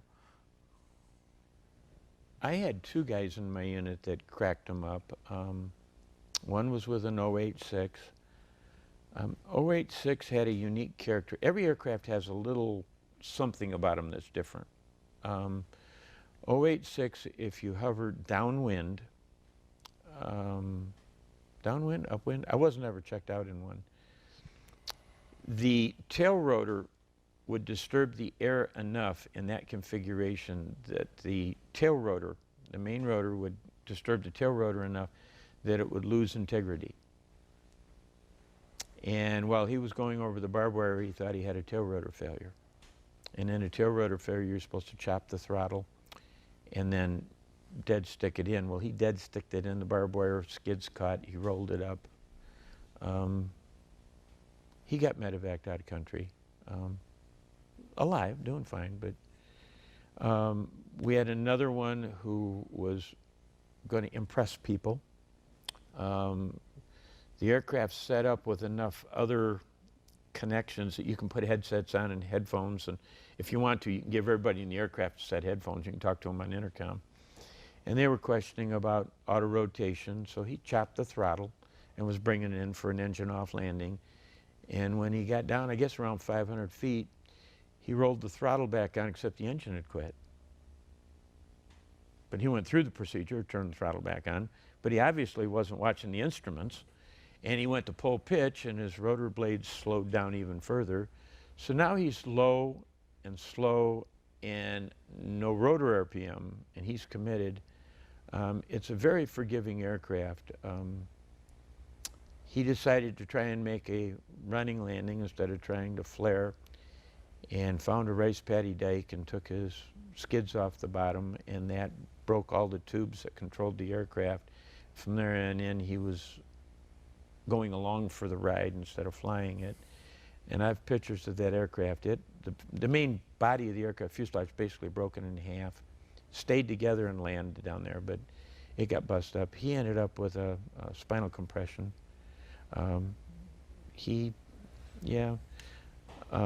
I was flying, I know what I was going to tell you. Our OH-58s were so new that nothing really worked the way it was supposed to. And when it didn't, pilots like to fly. I mean, we got into it for a reason. We don't like war, but we like flying. So we'd go and fly with some of the lift units, some of the Huey units. And I was flying with the Huey unit, and we were going down the Idrang Valley, and I was in flight lead, which means that if you have a V, I'm the head goose in the V flying down there. And all of a sudden on the radio, there's all kinds of chatter. Chalk 2's going, Chalk 3's breaking off, Chalk 4's going overhead, Chalk 5's going low. What's going on? We're getting raked with 50 caliber fire. The only aircraft didn't get hit. Over the border one time, went into an LZ, the only aircraft to come back out. I don't know. I got a guardian angel with ulcers. Something. owe them an apology someday. Okay. But you do the job. And while the aircraft got banged up and cracked up and shot up, the death rate, the injury rate, the Army lost more pilots in 1 year. I mentioned we had 3-year obligation. Mm-hmm. 1 year was Vietnam, 1 year was back to state training, then back to Vietnam. They lost more pilots in 1 year in the States due to motorcycles and cars, alcohol, motorcycles and cars, than they did in 2 years of combat flying. So you talk about us being loose-wired and crazy, but I guess. Yeah. Well, you were maybe a little bit less so in the sense that you had religious motivations that made you maybe behave better than some of your colleagues. I actually wanted to kind of transition a little bit over into talking about sort of life on the base in Pleiku. Daily life, what was that like? What would you do day to day? Well, most of the time I was there, I was the executive officer of the aviation unit, so I got up early in the morning. I'd go to the mess hall and eat. Then I'd go on up and sit in the old man's briefing. Commanding officer didn't care to do that. So I'm sitting in a full bird colonel, group headquarters. I'm sitting in his briefing, so I'm hearing everything going on all over Vietnam, listen to all the latest intelligence reports, everything else. And I have to report how many aircraft we have available today, how many hours of blade time we have available. He's telling me that they have guns down at, say, Firebase 6 and Ben Het, and we've got to get a mechanic out there to fix those. That got priority. Stuff like that. So after that's over, I'm going down to the base, and we finally got a sergeant who's nothing to do with aviation, doesn't know anything about it. But we got a staff sergeant, E6, and he ran our operation for us and took care of paperwork. And you'd come into our building down there, and he'd have a whiteboard, and he'd have all the bases, and you'd tell him where you want to go. He'd write you on the board, and if we had a seat somewhere, he'd put you in the seat, because we had this Huey that we got every day. And the Chinooks and Cranes and that were always doing sling loads, so they weren't taking anybody. And then we had all the other aircraft, the 086s, 058s, 23s. We had an extra seat, put you in there, take you out to the base, and he was taking care of stuff like that. He also did flight following for us. So if I'm leaving the base, going to Plagerang before I land at Plagerang, I call him, tell him I'm over Plagerang, mark me down, and he'd flight follow and keep track of us. Things like that. And then I went to work. But our unit, since it was different, they just figured they had so many aircraft. And when a full bird colonel tells a battalion commander what he's going to do, he says, yes, sir. So all the aircraft were put in this pool. And while a battalion commander may want a particular pilot, and he may say, I need an aircraft today, he got an aircraft today. And there was no argument, no nothing. You make sure he got an aircraft today. And he'd fly and go where he wanted to go. So the group commander decided early I was his pilot. I was a warrant. That meant I had to stay at flight school. I wasn't partying every night. He didn't want a hard bar. I was in my mid-20s. He wanted one that was married. I was single. I was the oldest warrant, which also helped maybe settle me down a little bit. The old man hoped so anyway. So I became his pilot. So if he wanted to go somewhere, I was reserved for him. And I waited till he come down and I flew him. But then I'd fly whatever he put high priority to. There was one time I flew a kid that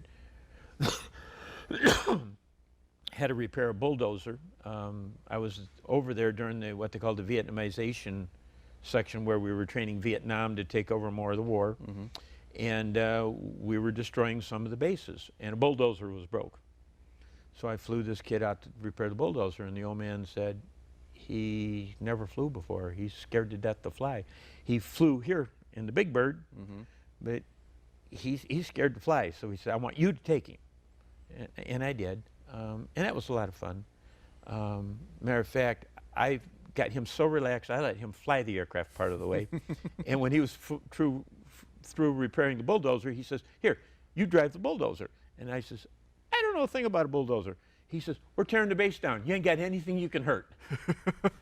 So I literally went right through a building with a bulldozer. But, you know, it's not all war. Crazy part about war most people don't understand, and you ask me about my day, is that a lot of it's hurry up and wait, always. And I can remember after I'd been there, I don't know, about 4 or 5 months, something like that. When I first got there, we were getting hit 2, 3, 4 times a week. And by 4th, 5th month I was there, we might get hit once and then not get hit for a couple weeks. And we were sitting around one night thinking about how many people had transitioned in, how many new people we had, what would they do if we got hit, because you're not dealing with old people that been through this mill. And we were talking about the old days when we scrambled with a shower shoes and a towel wrapped around us because we happened to be in the shower. And you know, common to Hollywood, you don't run back to your room and jump in your flight suit and put your socks on and put your boots on, and you know, you don't do that. I mean, we'd get airborne, and then we're talking to each other on the radio because we had a series of aircraft at our field. We'd be talking to everybody on the air once we got airborne, and who's got an aircraft with time? Okay, and who's in full uniform? And then the rest of us would go over to another base and sit on the runway and wait till this thing was over. And you know, if you happen to be in full uniform, you were at the O Club and you were in full uniform, fine. If I was in shower shoes and sandals, I'm probably sitting over at Placo Air Base or over at Camp Holloway on the other side of town, waiting for the battle at our base to end. And then I'll come back. And it was funny, it was just a couple days later. I ended up sitting over at Camp Holloway in a towel and flip-flops. And nothing looks funnier than a pilot with a helmet on, gloves on, chicken plate, survival vest, a Roman-type towel wrapped around your waist and flip-flops. I mean, bare arms, you know, just... And you get a lot of comments from ground crews running around on the base doing their thing, you know. Okay, so now what would you be hit with? Was it rockets or mortars or? Rockets, mortars, we got probed. Second week I was in Vietnam, they shot our barber in the barbed wire. He was sneaking in with satchel charges and not much more than a loincloth wrapped around his waist, and which is another interesting story because I ended up flying a Kit Carson Scout. They started, shortly before I got to Vietnam, something called Chu Hoi Project, which I gather means surrender or something similar to that in Vietnamese, but Chu Hoi. And they would come over, and most of the guys that Chu Hoi'd were put back in the military, but they're put back in the South Vietnamese military. And they knew if they got caught, life wasn't going to be good for them. So they ended up being, by and large, the vast percentage of them, ended up being very, very loyal and very, very good soldiers. And we had one that was a sapper. And I flew him with a commander at times out to some of these bases. And he'd take a look at the base. And he'd literally strip down to his underwear, and he'd get a couple little pieces of bamboo sticks and put them in his, and he'd come through the barbed wire. And he'd come through the barbed wire about as fast as you think you could walk through it. And he'd show them where their weak points were and where stuff was bad and stuff like that. And that was a real eye-opener in eyesight because, well, the commander would see him at this base. We had 4 and 5 battalions, and each battalion's got 4 or 5 gun batteries, or 4 or 5 companies with 4 or 5 gun batteries in each company, and so there's a lot of bases out there. And I got to fly a lot of them and a lot of different commanders, and not only the group commander, but a lot of the battalion commanders and stuff like that. And so I took this little Kit Carson Scout to several different bases and stuff, and it was interesting. It was interesting talking with them and finding out a bit about how they lived and how the Viet Cong fought and things and different. Wife mentioned that I hadn't commented about, there was a hip shoot position out one time, and in the middle of the night, they thought they had movement in the barbed wire. So they put a couple flares up, and there's nobody. Of course, you can hear the mortar fire the flare. So this went on, and there's some more movement, and so they put 2 flares up, but one with a delay fuse and one with a short burn. So you fire the flares, but one lights, it goes out quick, short pause, and another one lights. Here's a Viet Cong standing in the barbed wire, right in front of a Duster, 40 millimeter anti-aircraft gun. And this thing had been mounted on tracks and was part of the perimeter support for this hip shoot. And they shot him. So the next day, they make your intelligence report and stuff, and a few days later, they're making a sweep through the area. And I'm sitting in the old man's briefing every morning. They found where the guy had left his clothes and his pack and got his journal.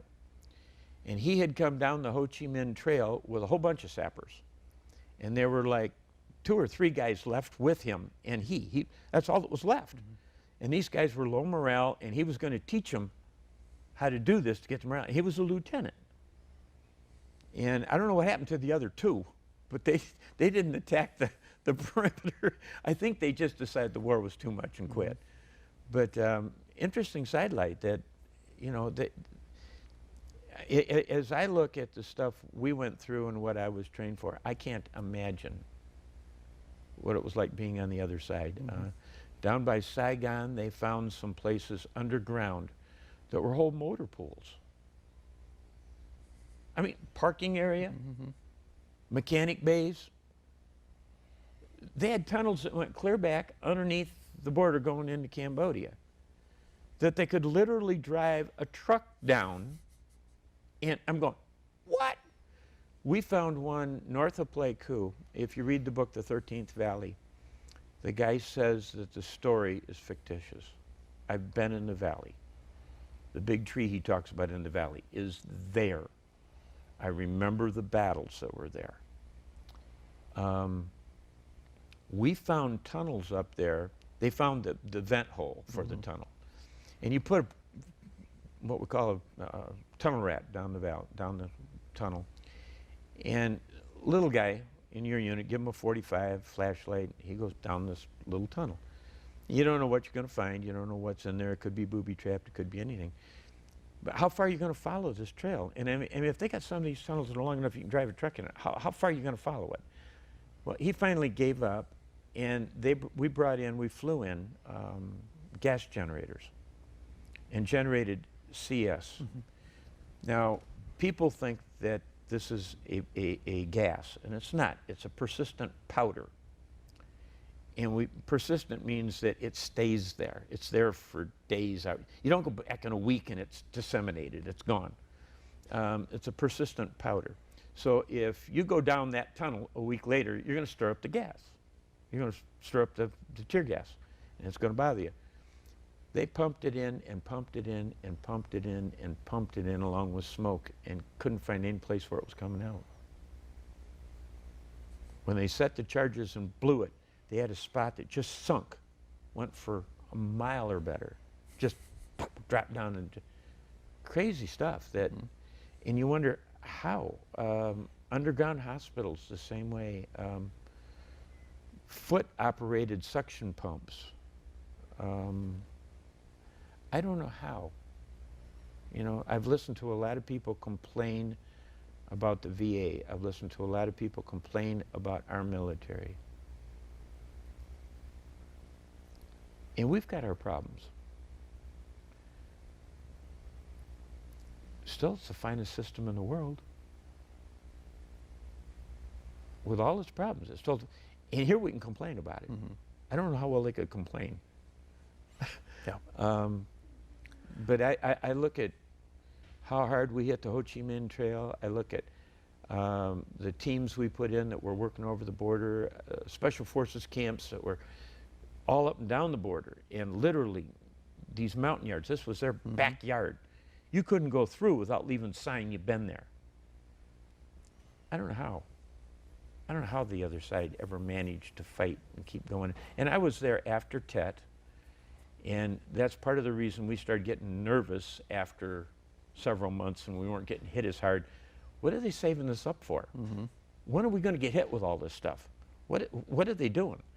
And we did have places that went under siege. Ben Het was up at the tri-border area where Cambodia, Laos, and Vietnam come together. And it was under siege for months and months and months and months. And when it started, the Viet Cong planned everything out to just immense detail. They showed up with 2 P-76 tanks. These are the light amphibious tanks.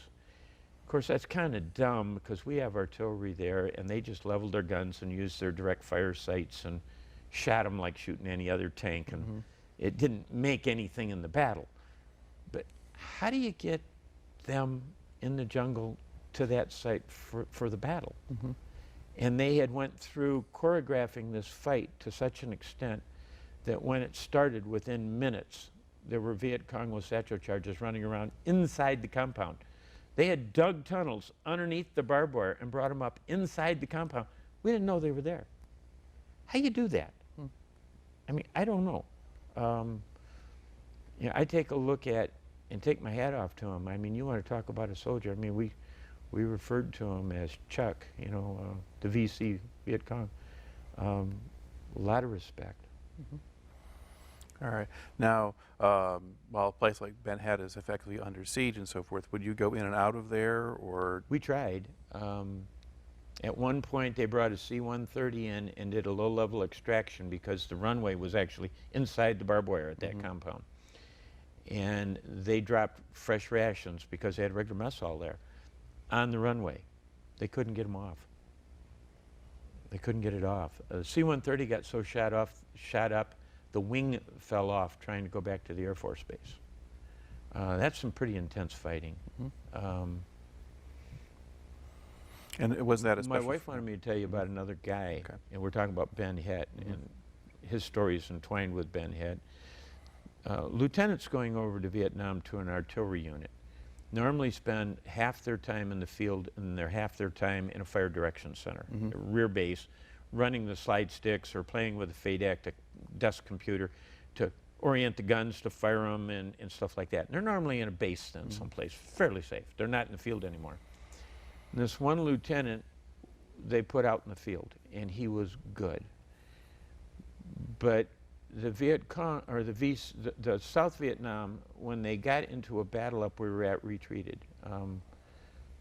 My brother-in-law says that the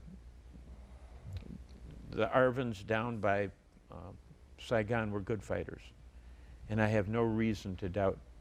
But up where I am, most of them up where I was at, the judge gave an opportunity to go to war or go to jail. And they'd go out to the field and they would smoke their pot and do whatever and then wander back in later. I'd sit in the old man's briefings, and the Vietnamese would go out and they'd have sporadic contact, might have found a bloody bandage or something. We'd go out in the same area and we'd collect broken weapons and drag trails and much more blood and numerous contacts. The rocks would go into the area, and you'd have to send the deuce and a halfs in there to carry all the rice out and the weapons. The and rocks everything being else. the Korean soldiers. Koreans, yeah. World of difference. The Vietnamese, just where I was at, were just not into the fight at all. And I can tell you some more stories about that are just, but every time they got in contact, they'd pull back, and our forward observer, this lieutenant, was left out there alone.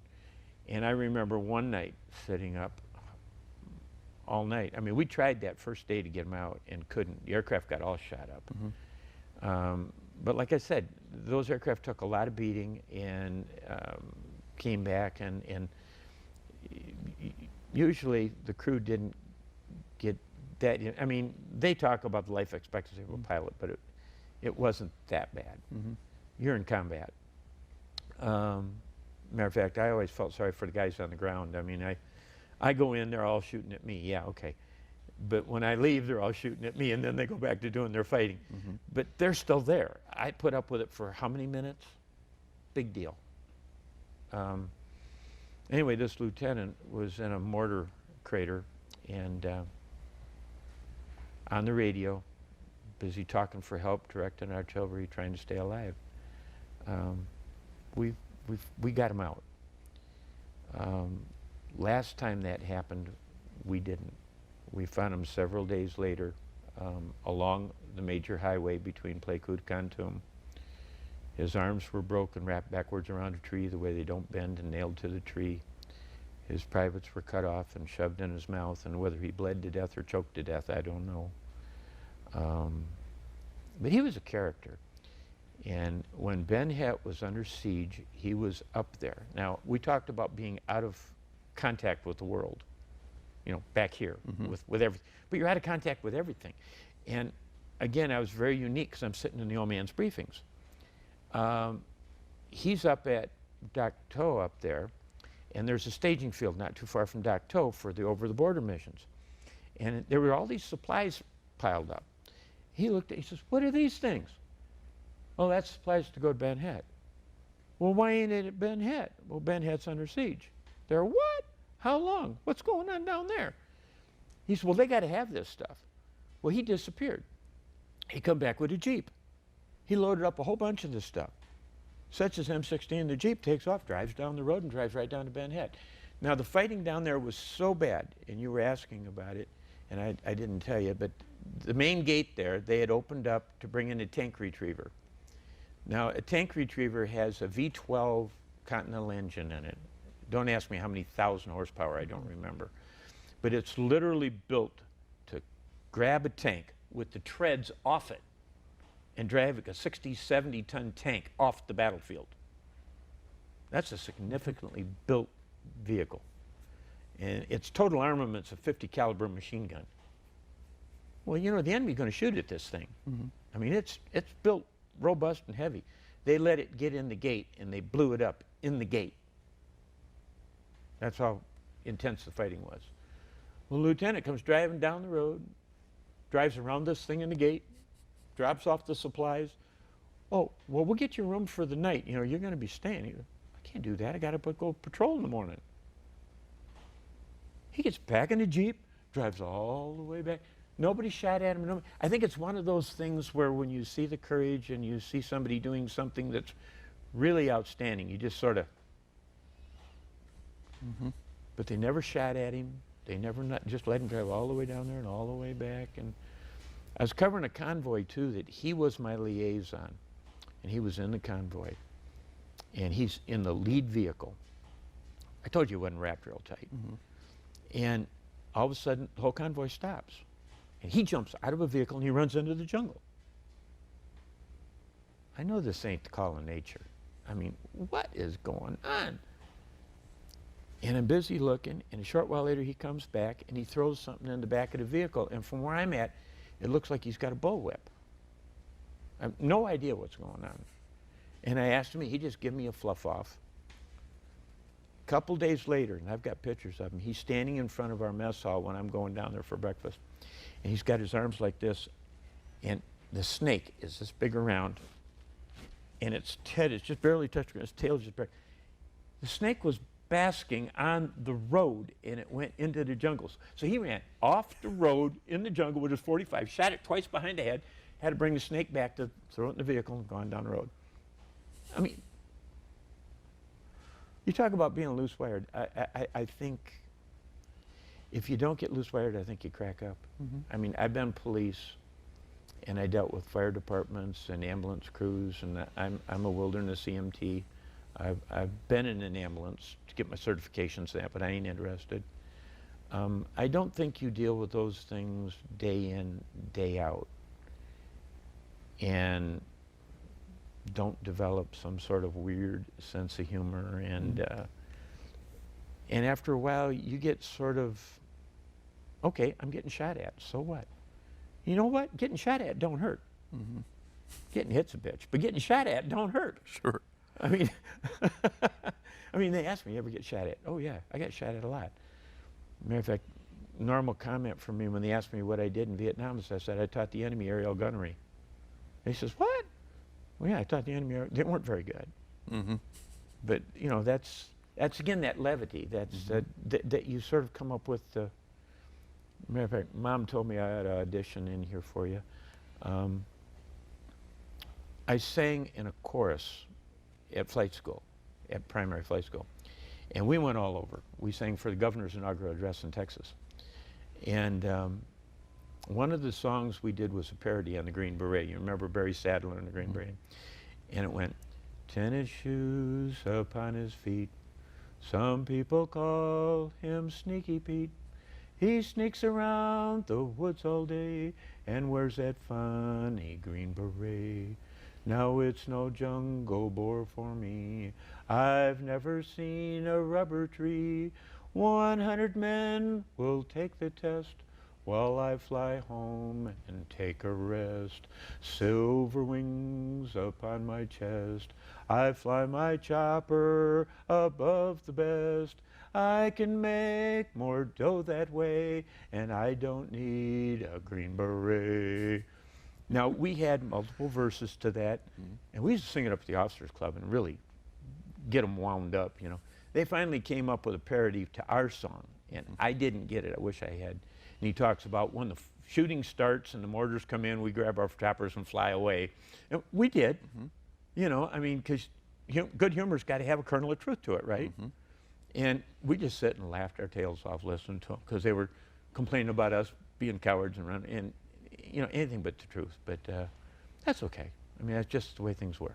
All right. When you were talking about sort of the Ben Het siege and dragging on for months, did the base eventually fall, or did the enemy go away? They went away. I can't remember a single battle that we lost. And yet coming home, I went to the VVA. And the third time I was there, one of the guys says, "Oh, you're the fellows who can't win the war." Oh, I was livid. I grabbed him and literally took him over the bar backwards. You mean VFW, not VVA is VFW. Yeah, VFW. Yeah. And I literally took him over the bar backwards, looked him square in the eye, and I said he was a dumb SOB. I says, if we're told to advance, you advance. You're told to sit down, you sit down. Told to retreat, you retreat. We ain't ever lost a battle yet. Politicians are giving the war away and you're blaming us. And I walked out, never went back. And I'm not the only one that's had that type of experience. No, you're not. We didn't have anybody next door to talk to. We didn't know anybody else that had been there. Our families were split. It was difficult. I had my church, I had my family, and none of them ever once gave me the indication that I had done anything but what was requested and honored and what was appropriate. I never had those kind of problems, but yet I helped run some of the rap groups for the VVA, the Vietnam Veterans Association, because the guys didn't feel welcome anyplace else. We made our own group, and I helped run some of the rap groups for them, and it was enlightening because I'm unique. The Lord's given me very special opportunity. Every place I've been, I've not had the typical view of the business or the job or anything else.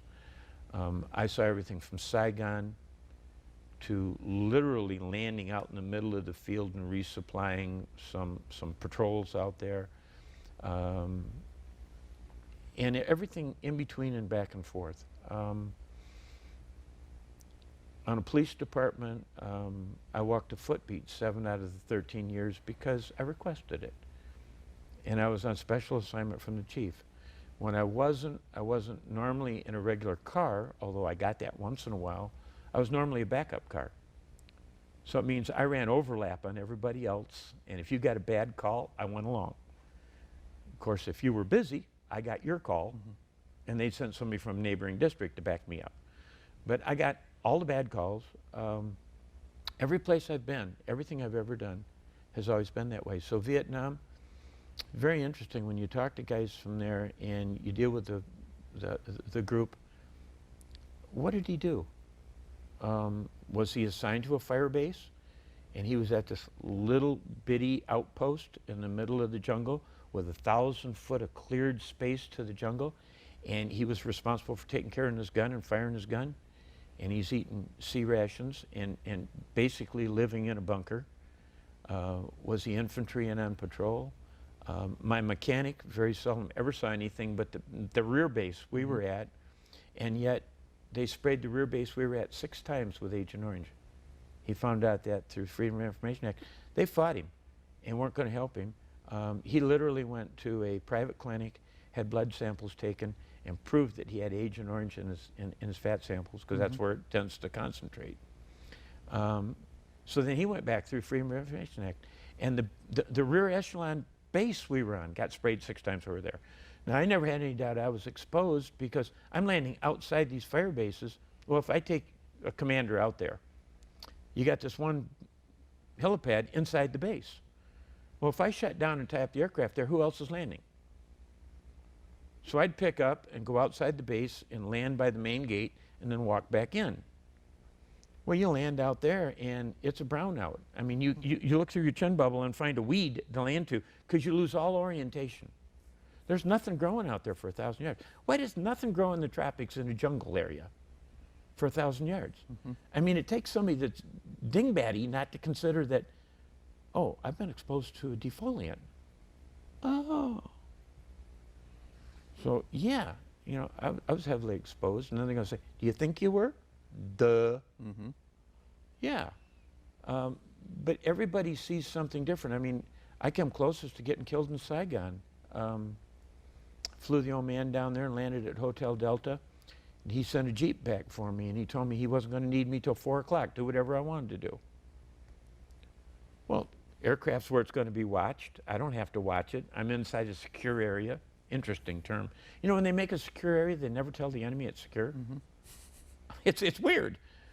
Anyway, so I went with this PFC, and he says, what do you want to do, sir? And I says, well, I'd like to get something to eat.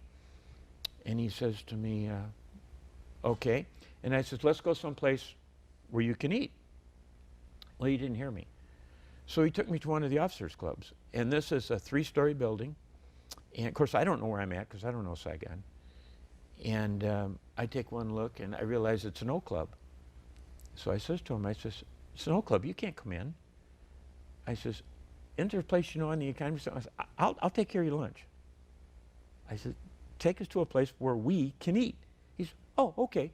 So he drives around the corner, and after we went around the corner, somebody with a push cart had put it up in front of the officers' club and blew the front end off the officers' club. If I had been typical officer, I guess typical officer, I don't know what a typical is, but I was raised, you take care of your men.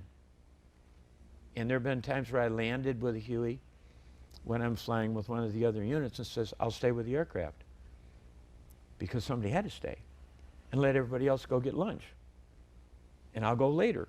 I was trained, you take care of your men first. And there's an interesting phrase they use, RHIP, rank has its privilege. But I don't think most enlisted men understand. I flew the commander quite often right through meals. Now, I could object, because I'm a pilot and I have military regulation. And unless it's a life or death combat situation, I'm required to have my meals. He can't fly me through dinner. So I had arrangements. I could go to the mess hall and eat anytime I wanted. And that sounds really great until you realize that I'm skipping meals. Or maybe I don't get any meal at all because of what's going on. So then all of a sudden being able to skip in line or get to the front or whatever ain't such a big deal. So a lot of these things where rank has its privilege really ain't no privilege at all. It's because of what you're doing, and it's because of the way things are. But I learned early, you get in the military, make friends as a supply sergeant and make friends as a cook. And I flew commanders. So I'm coming back to base, I'd call and say I'm bringing the commander in, call his Jeep, tell him to be here. By the way, call over to the mess hall and tell the cook to meet me at, you know, if he wants to go for a ride. We had on our base a 2.5-ton truck with a fuel tank on the back. Now, a Huey burns a gallon of fuel a minute. So if we're fueling that Huey and it runs for 2 hours and 15 minutes, that's quite a number of gallons. So you can, you know, we have dozen smaller aircraft, and you're going to fuel all these. Well, that tank doesn't go a long ways. So you're refueling it every day, sometimes a couple times during the day. Nah. So what we would do is we'd fly over to Camp Holloway, over the Air Force Base. We'd refuel over there because they have the big ground bladders and stuff like that and the pumps. Then we'd fly back, put it in the revetment. We'd just top the tank off. Mhm. Well, if you mind if I go over and refuel while you take a ride around Pleiku? No, you're going for your carnival ride, right? So I got trading material left and right. You know, you're going to go with the cook, you're going to go with the supply sergeant, have them take their camera, fly them around their base, fly them around Pleiku, anything special you want to see, you know, fly them around there. Mom gets a kick out of me talking. You know, the Vietnamese, Orientals, communal showers, baths, stuff like that, is quite acceptable in their country. And there was a river junction out there in the rice paddies where they used to go swimming. It was a local bathing hole. And it was on the way if you're low level and going around town. And the girls would stand up there on the bank and wave at you. They weren't wearing bikinis. And the guy, whoa, whoa, go back and circle that way. You know, if you circle them, the girls just love it. They'll sit and wave at you all day long, you know. And the guys would just love stuff like that, but it was very different. So different to the point where you talked about being observant in that. I can remember I'm covering out there, and there's a mom and son. Every evening, we'd go around our base and look for anything different. One ship was assigned to do that. And you go out and you go out and you look for anything different. And I'm out around one night, and there's this guy and this gal, and figure they're a couple. She's obviously pregnant, and they're working their rice paddies. And you come by the next night, she ain't there, he's there. Come back the next night, and she's there, he's there, and here's this little bundle on the rice paddy dike. I mean, you just, it's like you get to know some of the people. It's funny because you see them everywhere. It's like funny stuff. When the weather's bad, we were trained to fly instruments, and that's IFR, Instrument Flight Rules. But we didn't do it. And if it was acceptable at all, we went down the road. Now you're 6 inches off the highway and doing 125 miles an hour and just hugging the highway. And you come down the highway like that, and here's be some little guy on his little 90cc moped, right? And he's looking at you, and you're going, hey, pay attention to the road, and he zoop in the ditch. Look just like laughing. They go, we didn't win any friends. You know, and you do whatever you want, tell him to watch the road, and he's looking at you, and he in the ditch. And I pick up and go over him. I ain't going to hit him, but it's one of the things you remember of him running down the highway. You know, we hear, I was in a college class, finance, and the guy next to me is a retired engineer, captain, lieutenant colonel. And they brought up about poor. And I says, we don't have any poor. And the class was 2/3 female and 2/3 black. And they just levitated. And how can you say such a thing? And they're just, I've been in a number of third world countries, and our poor live better than the top 10% in those countries. I don't remember in Saigon seeing many cars, or in Pleiku. But them little mopeds going everywhere. And man, how you get 4 or 5 people on a moped? They got them. And if they got this pig in a basket they're bringing, he's on the moped. And how they get that, I don't know how they do it. But it's just, it's a different world.